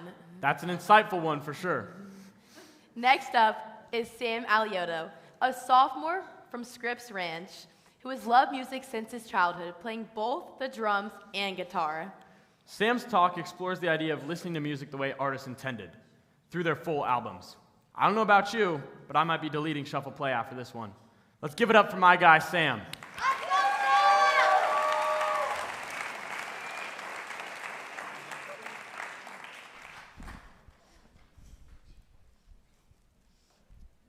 Be honest. When is the last time you truly listened to music? Throwing on a playlist or having on some background noise doesn't count. No, I'm talking about an album, from start to finish. Music used to be a meaningful experience, something you set aside time for, something that transformed you. Albums would take you on a journey, with each song carefully curated to build emotion, create tension, and to tell a story. Music was passionate. Music was immersive. Music was impactful. But nowadays, digital streaming services and playlists have turned music into lifeless and shallow background noise for everyday life. That's the problem. We have gotten so used to treating music like fast food, instant, mindless, and forgettable. But what happens when we truly listen? Hi, I'm Sam Aliotto, and I'm here tonight to show you how the new age of technology has completely changed the way we experience music. Ever since the rise of digital streaming services like Spotify, Pandora, and YouTube in the early 2000s, music has been changed from a meaningful experience into disposable stimulation. But music is more than just noise. It's a deep, complex, and inspiring journey that requires more attention than the subconscious mind can provide. But in today's world of playlists and short attention spans, we have lost what made music special. Raise your hand if you have recently skipped a song in the first 10 seconds because you got bored. Me too. Now, raise your hand if you've recently sat yourself down and listened to a full album, giving your full attention to the music, no phone, no distractions, listening all the way through.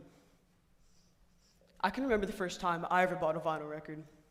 I was 13 at the time, wandering through the local record shop, looking at all the cool cover art on the albums. And that was when I saw it. A white triangle, a bright beam of light, and a rainbow.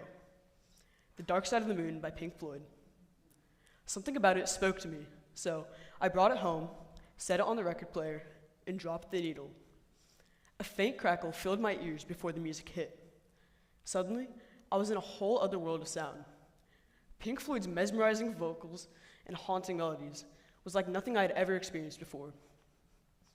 That is the type of experience you can't get from hitting shuffle on Spotify. The journey of going out, buying a vinyl, and being forced to listen to music, because you can't skip it, forced me to focus, to experience the music in full, and understand the songs. In today's world, we don't listen to music like that anymore. We consume it. 31% of all global listening comes from playlists, while only 22% comes from albums.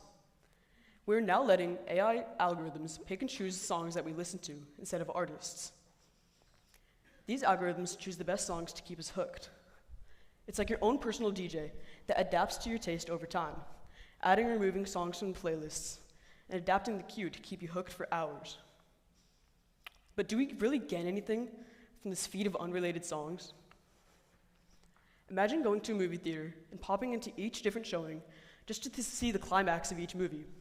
Sure, you might get to see the most exciting parts, but you miss everything that made those parts important. Take a look at Pink Floyd's album, The Wall. People say the worst song on this album is called Don't Leave Me Now. Sure, it's slow, creepy, and uncomfortable, but it was meant to be that way. It reflects the emotional isolation of the album's main character, Pink. Not all songs are meant to be catchy. They're meant to be felt. And the only way these songs can be truly felt is in the context of their full album. However, not all albums are meant to tell a story. And when they don't, they bring out an emotion. Take a look at Nirvana's hit album, Nevermind. Sure, the raw energy brings out feelings of anger and angst when heard as a whole. But when you take out a song from that album, it's just another rock song in the playlist. The way we consume music nowadays numbs us. We get addicted to the dopamine rush of hearing a catchy song or maybe something new, but we never listen to music intentionally enough to gain something from it. Studies have shown that a release of dopamine is kicked off when we hear entertaining music. This release of dopamine keeps us hooked to our playlist of entertaining yet shallow songs. When we get caught in this endless cycle of mindless listening, we never give enough time or attention to the songs we hear, and we never understand the music. Are you going to let these AI algorithms and streaming services choose what you listen to, or will you take control over what you feed your ears and finally listen to music? The next time you have some extra free time in your room or on the long car ride home, instead of scrolling on your phone for hours, put on a playlist by your favorite artist, album by your favorite artist, and finally understand the songs you've been listening to all this time. The best way for us to connect to the world is to connect to the voices and the melodies that surround us. So go ahead, slap on the headphones, connect to the speakers, but don't press shuffle. Thank you.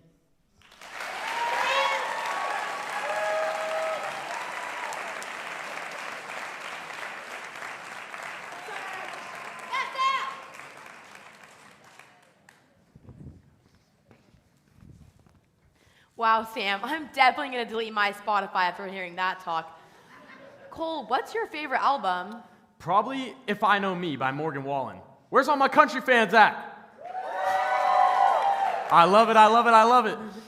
Our next speaker is John Price, a sophomore from Bay Park who is a CCHS robotics member, and he's pursuing the engineering distinction. His talk challenges the idea that AI replaces learning, and rather proposes that it enhances curiosity and creativity. Students, I know you're going to want to be tuned in for this talk. Take it away, John.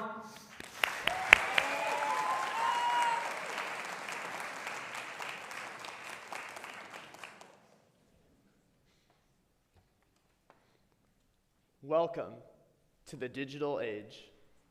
Modern technology, invited or uninvited, is the special guest present here tonight, and it's here to stay. It's all around us, from the phones in our pockets to the projector behind me, and of course, to the AI chatbots that could write talks like these with ease in just a few seconds. Or could they?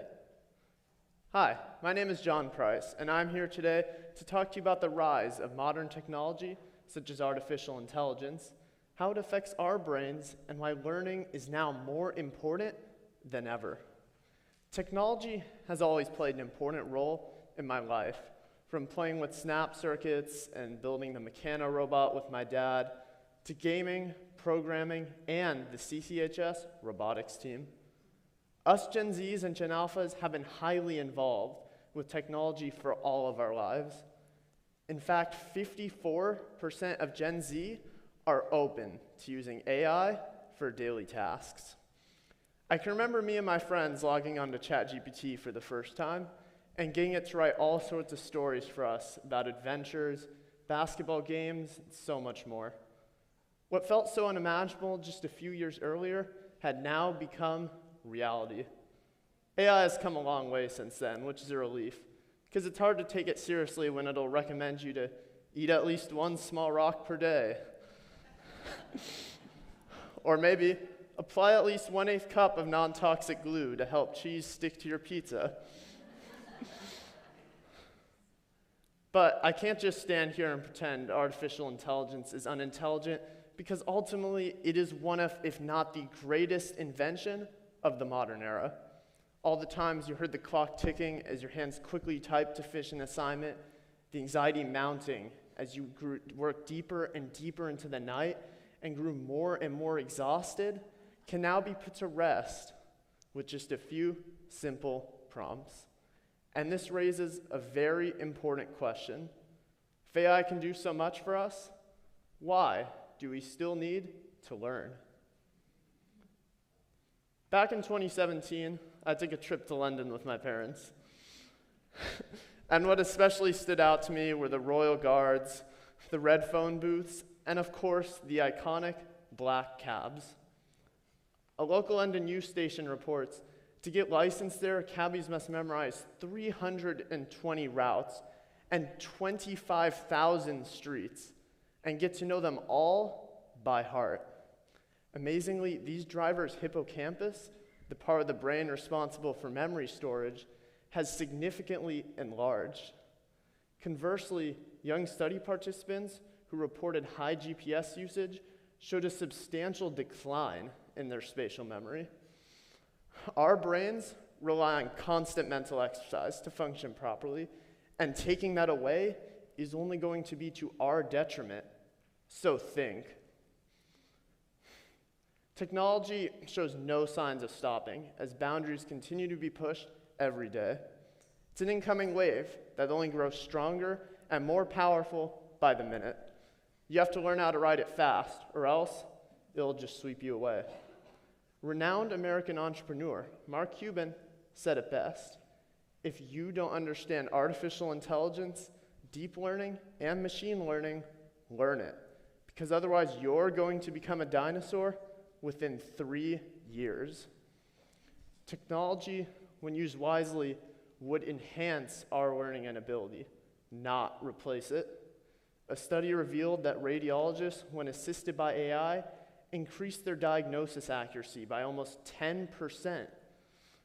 Additionally, the number of AI-filed patents in recent years has skyrocketed, with more than 30 times the amount filed in 2015. The stories go on, but one fact remains for sure. If we continue to learn and grow with AI, we have the power to innovate and save lives.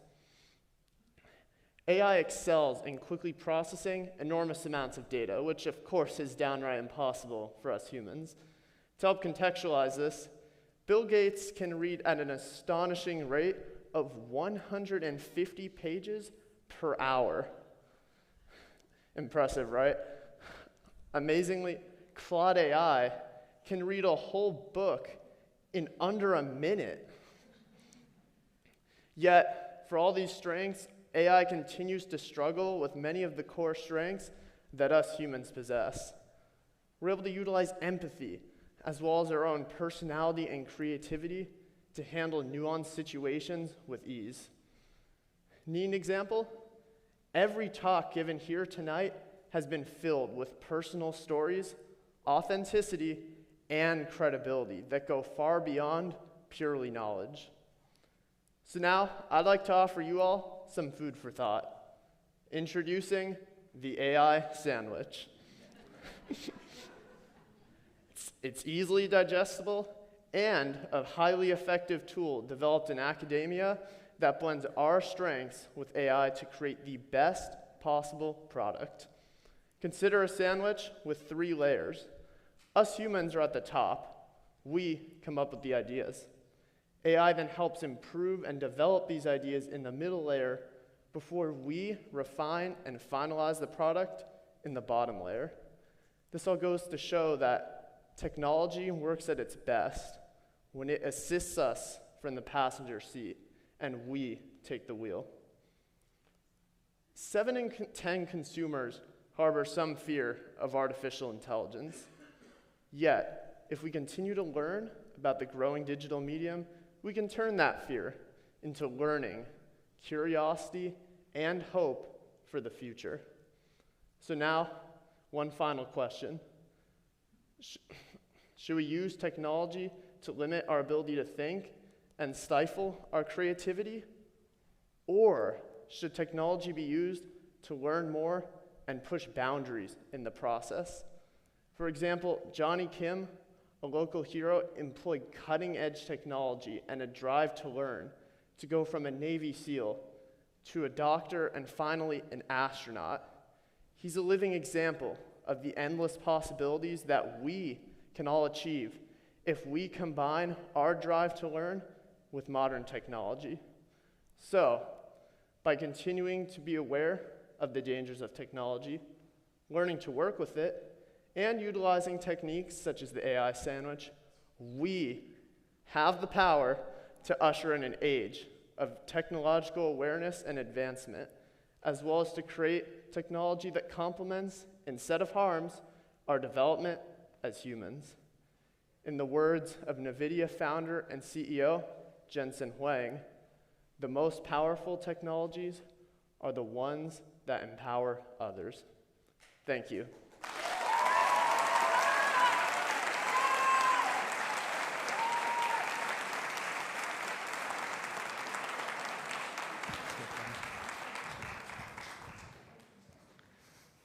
I know I just learned a lot from John. And I know we all can relate. Please welcome the cast of Hadestown performing Why Do We Build the Wall?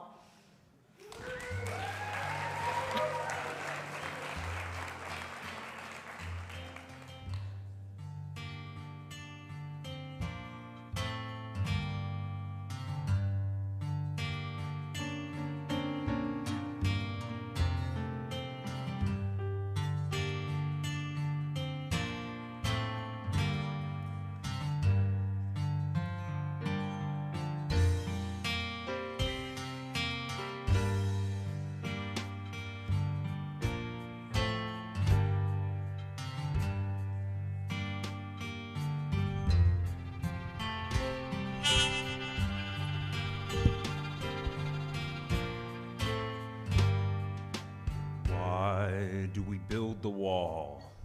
My children, my children, why do we build the wall?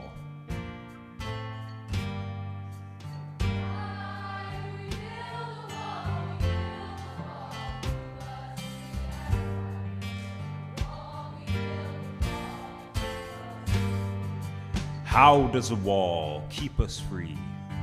My children, how does a wall keep us free?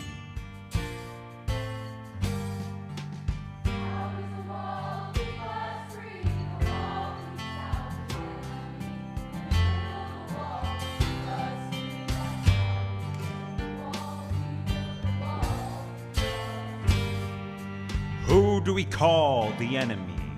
My children, my children. Who do we call the enemy?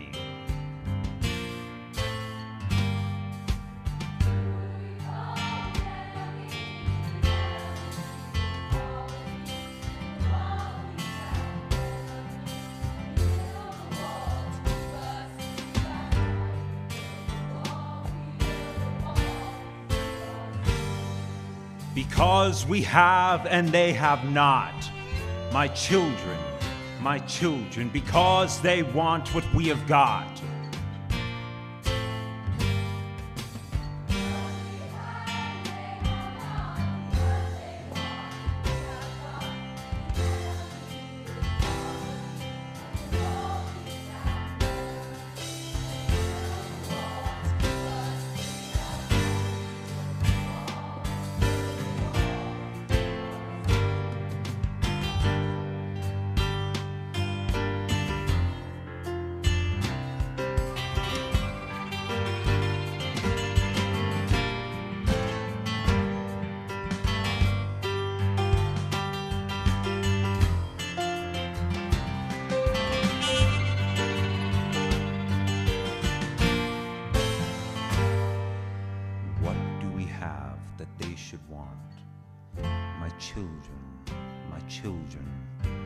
What do we have that they should want? What do we have that they should want? We have a wall to work on. We have work they have done. And our work is never done. My children,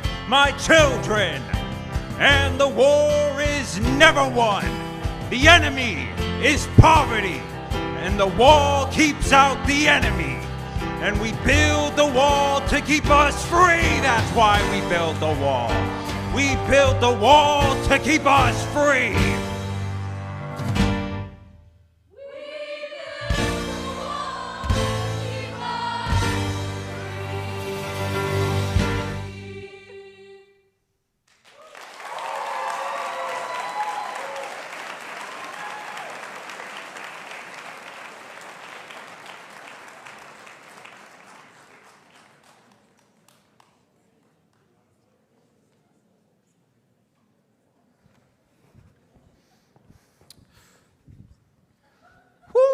That one pumped me up.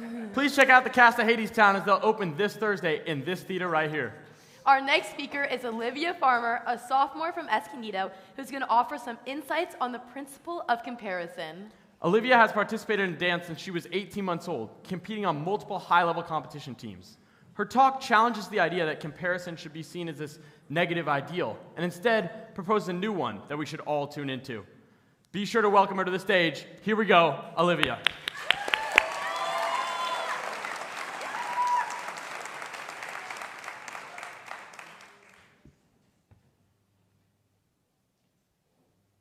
When was the last time you compared yourself to someone else?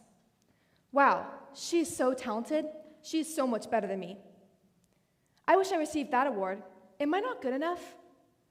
She is so sweet. I will never be as nice as her.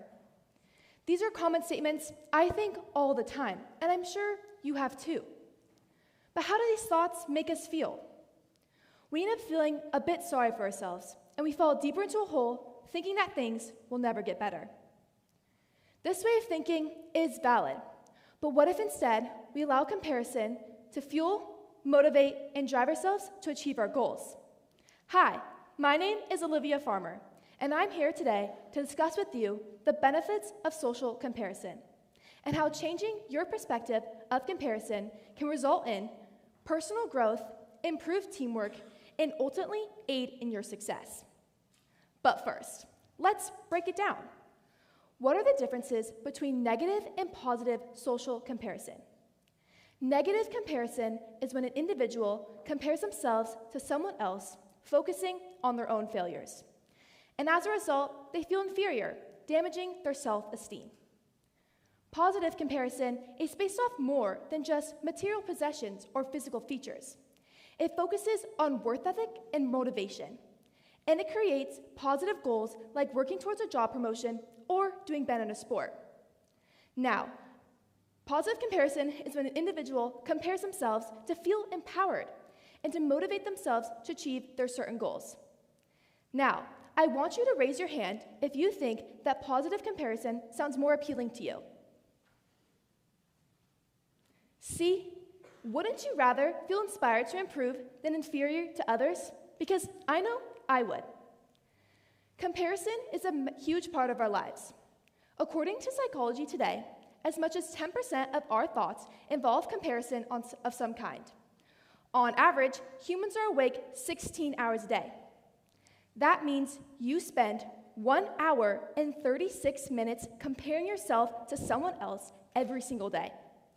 We spend all this time comparing ourselves. Why not actually make it beneficial? Comparison is a massive part of my life. I'm currently a member of the Cathedral Catholic dance team, as well as a member of the competitive team at Best Foot Forward Dance Studio, where I train in all styles of dance, 12 hours a week. At just 12 years old, I was moved up to the most advanced level classes in my dance studio. That involved mostly juniors and seniors in high school. I was surrounded by insanely talented young women who were miles ahead of me in skill. For example, one of my teammates had insane pirouette ability, and she could do 9 turns in a row without losing form. Another one of my teammates was crazy flexible, and she could literally put her leg behind her head. And one of my close friends is not only a trained dancer, but is accomplished in many acrobatic skills like backflips and standing on her head. At the time, these were skills that I could only dream of. And I vividly remember sobbing on my way home from dance because I felt exceptionally inferior to their abilities. However, I didn't allow my discouragement to affect my growth as a dancer, and I instead used my comparison to fuel my own motivation, hard work, and ultimately my improvement. Comparing our characteristics and aspects shouldn't be patronized and seen as a harmful force, but rather as a tool that promotes positive development and success. Comparison inspires growth. Venus and Serena Williams, US Open title holders and sisters, are often compared due to their sister rivalry in the world of women's tennis. After watching one of her sister's matches, Venus stated, "I reconsidered that I wasn't such a fighter, and that's what I took from her game, and I became a fighter too." Venus reveals that by watching and comparing herself to her sister, she was able to improve her own fighting spirit. Like a match, Venus's use of comparison lit a fire inside of her, stimulating her own growth and improvement. Comparison inspires teamwork. Best-selling author, activist, and Australian speaker Christine Caine once said, to build a strong team, you must see someone else's strength as a complement to your weakness and not as a threat to your position or authority. When we choose to allow someone who is perceived as better than us to inspire us rather than defeat us, we are closing the ego-threatening gap, and we are creating a positive and uplifting community for growth. This community is constantly focusing on helping and building up each other to be better, creating healthier bonds and stronger teams. Comparison inspires success. Japanese tennis player and superstar Naomi Osaka is an icon in Japan due to her pure skill and her multicultural background. When discussing her newfound fame and her role model, Apollo Ono, she stated, "I kind of looked up to him. He was one of the first high-profile sports people that was half Japanese. I think to be in the role that he is now, and for people to be telling me that I'm the face of Japan's multiculturalism is something I've always dreamed about."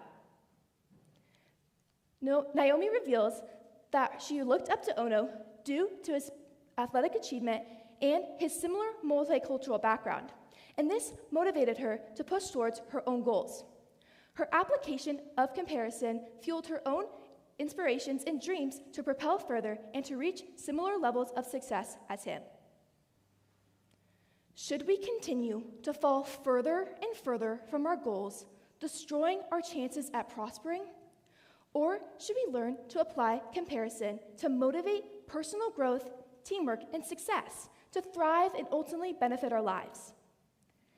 The next time you begin to compare yourself and think, "I wish I was like her," think, "How can I be like her?"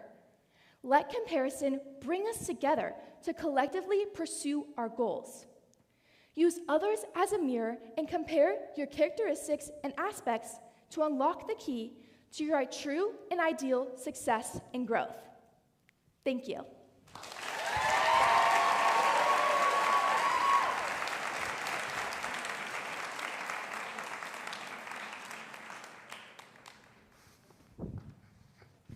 Wow, Olivia, your talk definitely blew me away. And our audience too, right? Man, I wonder if they compare me to Steve Harvey. Our next speaker is Nate Lyons, a sophomore from Forest Ranch who loves mental challenges and competes for speech and debate. After hearing insight from his older sisters and her friends, he decided to embark on a journey to take a deeper dive covering the high school experience. Ugh, older sisters. Let's hear it, Nate.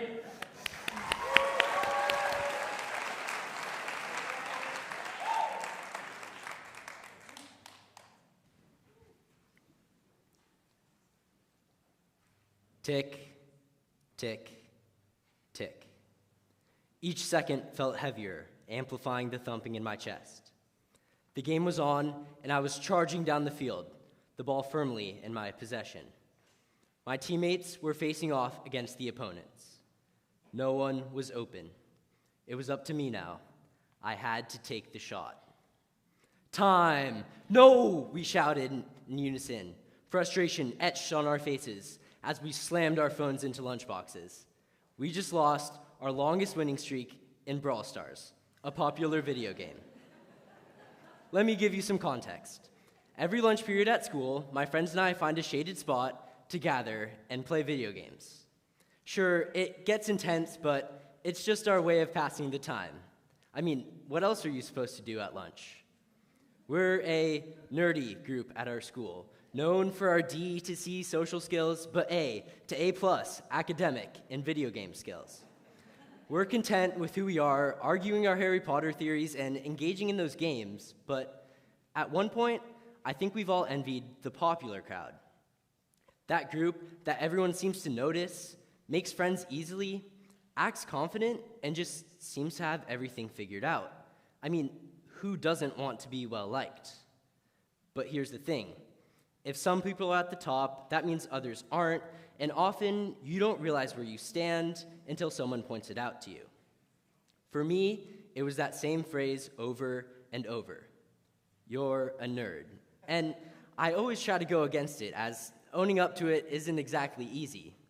Why? Because, let's be honest, being nerdy isn't exactly considered cool. And when you're constantly reminded of that, you start wondering where you really belong. Like most people, I just want to fit in. I'm sure you felt like the odd one out at one point. Maybe you were the only boy or girl in a group project, the only short or tall person on a sports team. Maybe it was picture day and you were the only person who showed up wearing regular clothes. Yikes. Moments like these make us hyper aware of where we stand, but high school has a broad social spectrum, and I'm here today to tell you why your experience should not revolve around chasing popularity. Together, we can make high school a fulfilling experience for everyone, acknowledging that these crazy fun years of our lives are centered around building connections, regardless of your social status. But let's take a step back and figure out why people want to be popular in the first place. Raise your hand if you've heard the song Cool Kids by EcoSmith. As the catchy chorus goes, I wish that I could be like the cool kids, because all the cool kids, they seem to fit in. The drive to fit in is instinctual. PhD Jeffrey L. Cohen, a Stanford professor of psychology, explains, the desire to belong is a fundamental part of human nature. Just as you have needs for food and water, you also need relationships. So the next time you wish you had something that everyone else does, just blame the wiring of your brain. Stupid brain.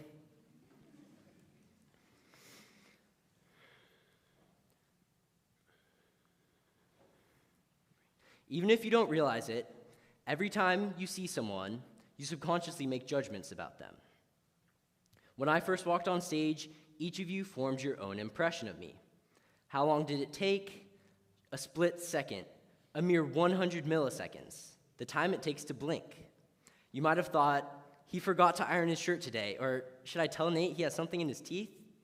In that same instant, we judge whether or not we belong. So it's perfectly normal to want to be popular in order to fit in, but let's focus on what students should actually prioritize, building connections. But first, there's nothing inherently wrong with being popular. I'm not shaming it. Of course, looking back to my middle school sideswipe haircut, I wouldn't know what it's like. But it's not a bad thing at all. I'm just trying to point out that it's not everything. What's more important are building connections. Dr. Valerie Malholmes of the National Institute of Health explains, we cannot underestimate the power of a relationship in helping to promote well-being. Studies have found that having a variety of social relationships may help reduce stress and heart-related risks. Who here would say they get stressed out sometimes? Now, look around. What if I told you that that lady there, or this gentleman right here, could be an instant stress relief? All you have to do is strike up a conversation with them. It's not about the social status of your friends, but the bonds you share with them. Because without those bonds, reports of loneliness start popping up. I want you to think about the word epidemic. You might have thought of HIV, smallpox, or the yellow fever. What you didn't think about was the loneliness epidemic. Across the globe, there's an uptrend of loneliness and social isolation, especially in adolescents. I know it's a heavy topic, but that's why it's so important to address. You do not need to be popular in order to be happy. What truly matters are building connections. From the Canadian Mental Health Association highlighted those connections, explaining that they lead to improved self-esteem, empathy, emotion regulation, and immune systems. Neglecting the need to connect puts your health at risk. That's why my mom and dad set me up with so many playdates. Despite my moments of envy for the popular crowd, I wouldn't trade the presence of my friends, the nerds, for anything. We may seem weird. Okay, I'll admit, we are weird, but we have a blast and support each other. When someone knocks one of us down, the rest of us pick him up even higher. And while hanging with us doesn't include the drama and gossip that some people thrive on, we still have a good time. So what's not to like? High school is not about chasing popularity. Together, we figured out why so many people want to be popular. They're wired to fit in. And we explored what truly matters, building connections, no matter who they're with. Remember, everyone has their place. It doesn't matter who you are or who you're friends with, as long as you're happy and you feel that you belong. Two aspects that will greatly boost your overall health. So the next time someone comes up to me and calls me a nerd, I'm going to look them in the eye and say, "You're darn right, I'm a nerd." Thank you.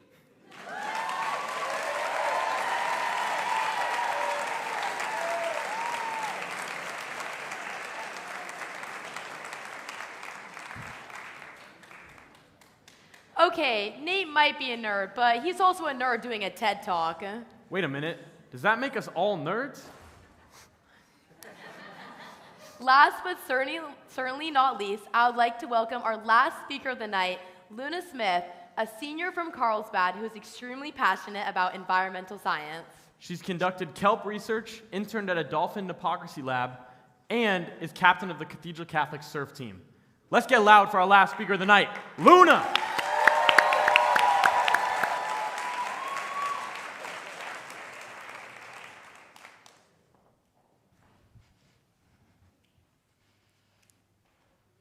Changemaker, a person the University of San Diego defines as someone who has found the self-permission to advance change for the good of all.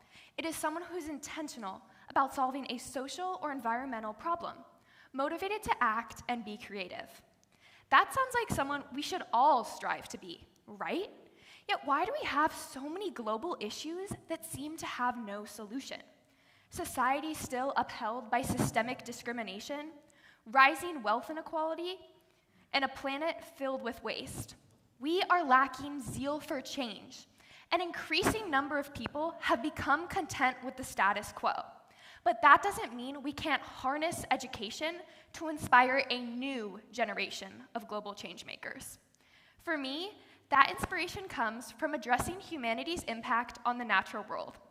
Almost every one of my hobbies takes place in nature. Whether it be surfing competitively, skiing, mountain biking, hiking, or freediving, I always find myself drawn back to the raw and unfiltered beauty outside. Dr. Nisbet, a psychologist from Trent University in Canada, explains that there is mounting evidence from dozens and dozens of researchers that nature has benefits for both the physical and psychological human well-being.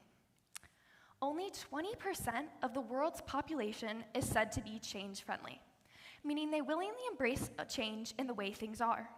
The other 80% are either hesitant about change or despise it. The Harvard Business Review explains that resistance to change is linked to the loss of control, the need to do more work, and the disruption of habit.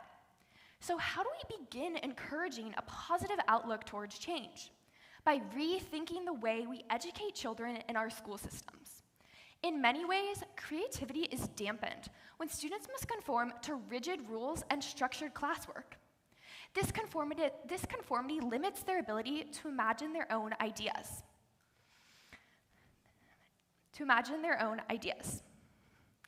The conformity introduced in classroom, this conformity limits their ability to explore their own ideas.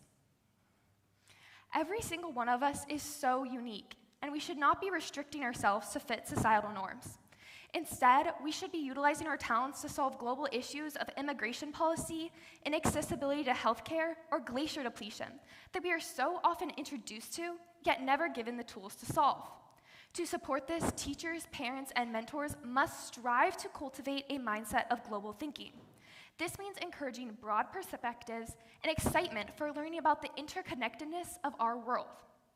In the summer of 2020, the University of California, Berkeley launched its Berkeley Changemaker program.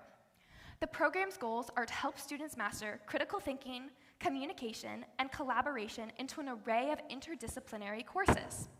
Sample classes include sense, sensibility, and science, leadership, communication, and public speaking, as well as challenge labs, which require students to develop solutions to real-world problems, like food waste. In my own college political science class this year, my teacher, Mr. B, tasked us with defending an issue opposite to our political beliefs for our final. Topics range from abortion to police funding to foreign policy, pushing students to encounter a new perspective. These types of learning experiences, whether designed to combat global challenges or confront uncomfortable conversations, encourage students to think critically and broaden their worldview. As a child, my family and I spent months every summer aiming to experience as much of the natural world as possible. From treks to the craggy peaks of the Rocky Mountains, excursions through the narrows of Zion River Canyon, to observing packs of elk in Yellowstone National Park, I spent the beginning of my life growing up outside.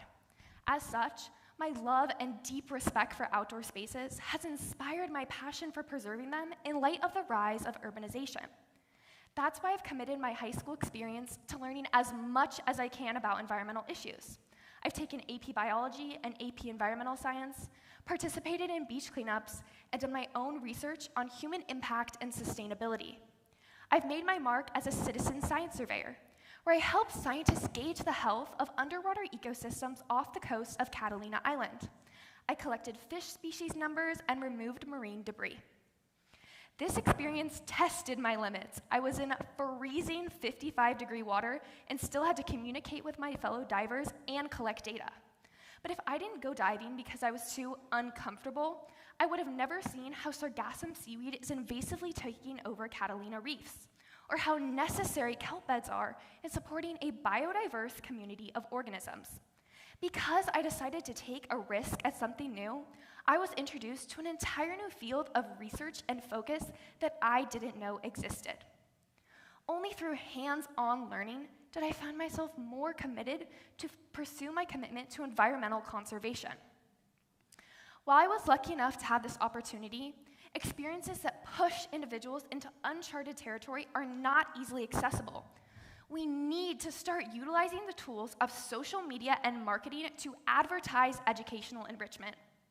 Whether it be an online course on conflict in the Middle East, a compost event at your community garden, or an internship position as a research assistant, people need to be made more aware of the opportunities around them. Every school should have an Instagram page publishing interdisciplinary experiences and courses that students can participate in to help establish a more sustainable and inclusive future. I currently follow an Instagram account called Opportunities for Youth. Their page is an informative online portal created for ambitious young people with a desire to make an impact locally and globally. Their posts range from educating users about a Pulitzer Center Climate Change Journalism grant to a United Nations Law Fellowship program. Half the battle is educating individuals on what's available to them. Next, they just have to make the decision to try something new. As a concluding message, I challenge every person in this room, every person watching this talk, or rather every person on this planet, to stop accepting the existing conditions as a normal part of everyday life. Let's unify to help expand the scope of education so that individuals can utilize their unique talents and perspectives towards improving the human condition. My duty is to help preserve the environment, but I hope each one of you find your own calling to inspire change. It is time to embrace the unknown. It is time to explore innovative ideas. It is time to inspire those around us to do the same.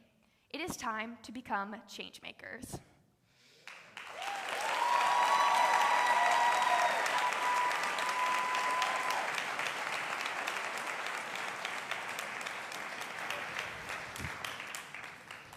Wow, Luna, way to end our night with a bang!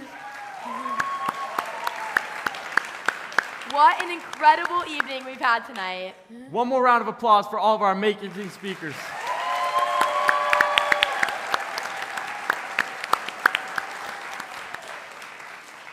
At this time, I'd like to introduce our other lead student director, Enzo Bernardo, to the stage.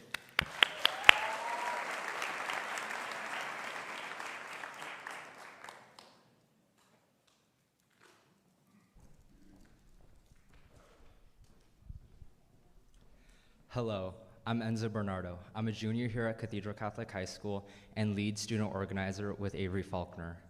Earlier tonight, she introduced our theme, Unity, reminding us we are united in an often divided world.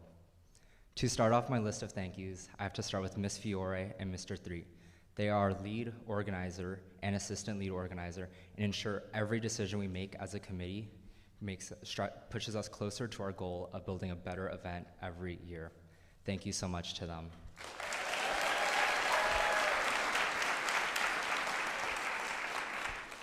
I also have to recognize Ms. Fiore's consistent dedication to TEDx. She is an English teacher here and founder of the program and has spent countless hours inside and out of school in addition to her teaching, dedicating herself to this program. It is amazing what she does every year. She inspires all of us to be better versions of ourselves. Join the committee, give TED Talks, and all around be better people. So thank you so much to her.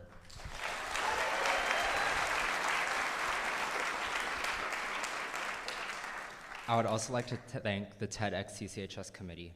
They spent the whole year for making sure today was perfect for you guys, spending countless lunches in Ms. Fiore's room, planning, prepping, and making sure our speakers were ready for today.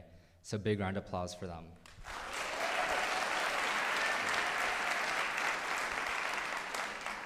More specifically, our assistant lead directors, Summer Giel, Andrew Martinez, Elise Frias, and Megan O'Malley. They have stepped up to organize our earlier event this year, Poetry Under the Stars, and organize their subcommittees, ensuring today was perfect. Thank you to them.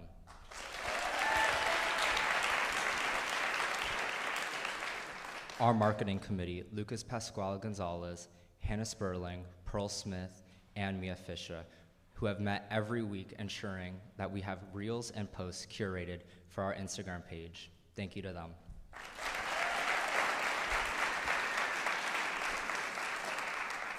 Olivia Pacaloni Cordaro, our art director, who has created our merch, created our animations shown today, and just overall spent countless hours on her work. Thank you to her.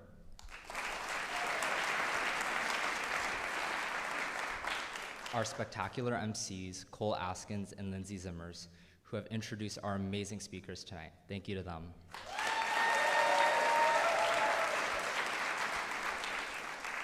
And last but not least, our amazing mentors who have brought these speakers to the stage from auditions 3 weeks ago. They have met 3+ times, ensuring our speakers were ready for today. So a huge shout out to them.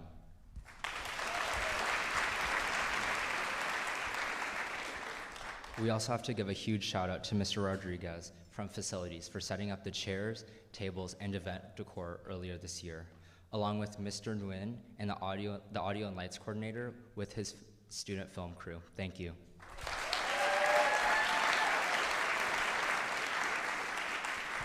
And last but not least, the speakers for contributing so much time to this event, ensuring your voice was heard. They spent the last very stressful 3 weeks in multiple meetings and rehearsals, ensuring they were ready to share their voice. So big shout out to them.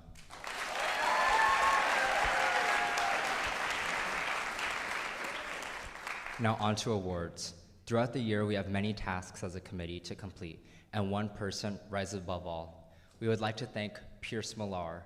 He was the only, Pierce, can you come up here? I hear you.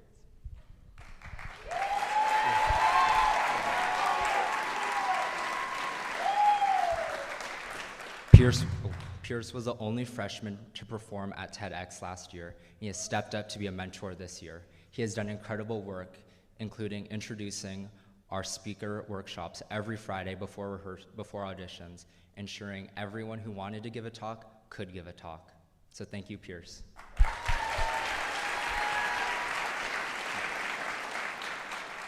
Each speaker dedicates hours of their time to ensure their speech is ready for the stage.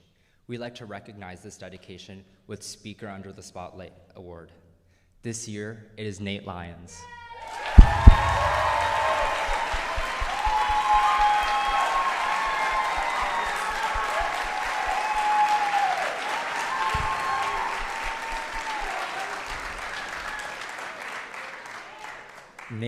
Nate has shown his commitment to today with his excellent delivery, his constant drive to be better, and overall great performance. Thank you, Nate.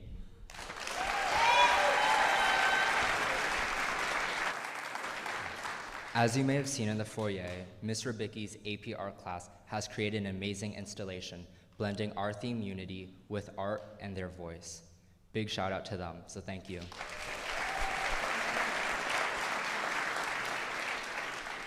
In addition, we thank the drama department for their performance of Why We Build the Wall from Hadestown. Thank you to them as well.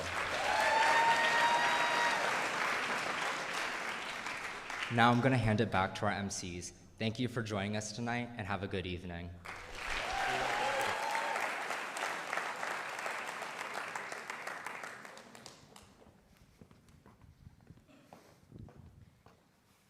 In order to wrap up this amazing evening, we got to give some thank you and recognition to everyone who made this event possible. First up, come on out, Mr. 3 to Mrs. Fiore.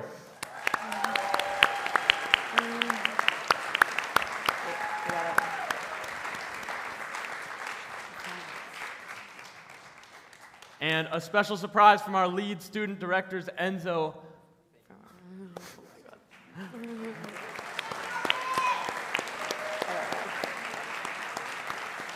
Next up, we would like to welcome out our amazing speakers.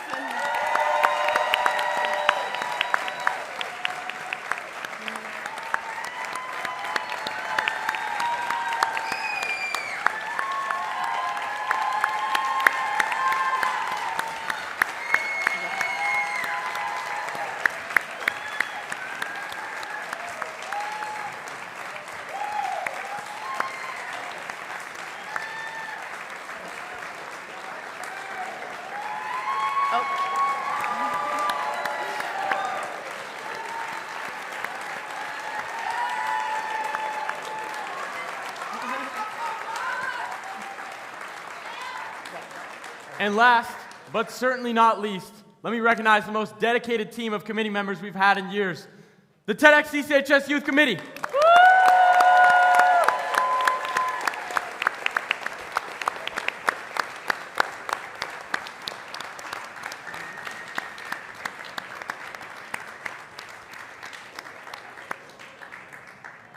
And now, to demonstrate our theme of the night and help honor the speakers, And the art students. Welcome up Mrs. Rubicki's AP Art students for the AP Art Design.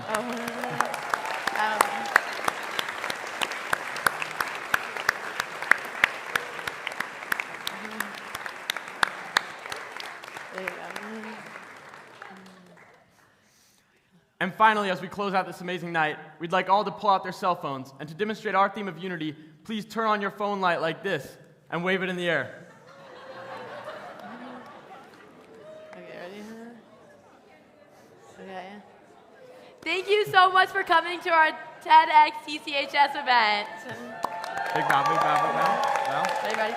Bowing, bowing, bowing. And 3, 2, 1.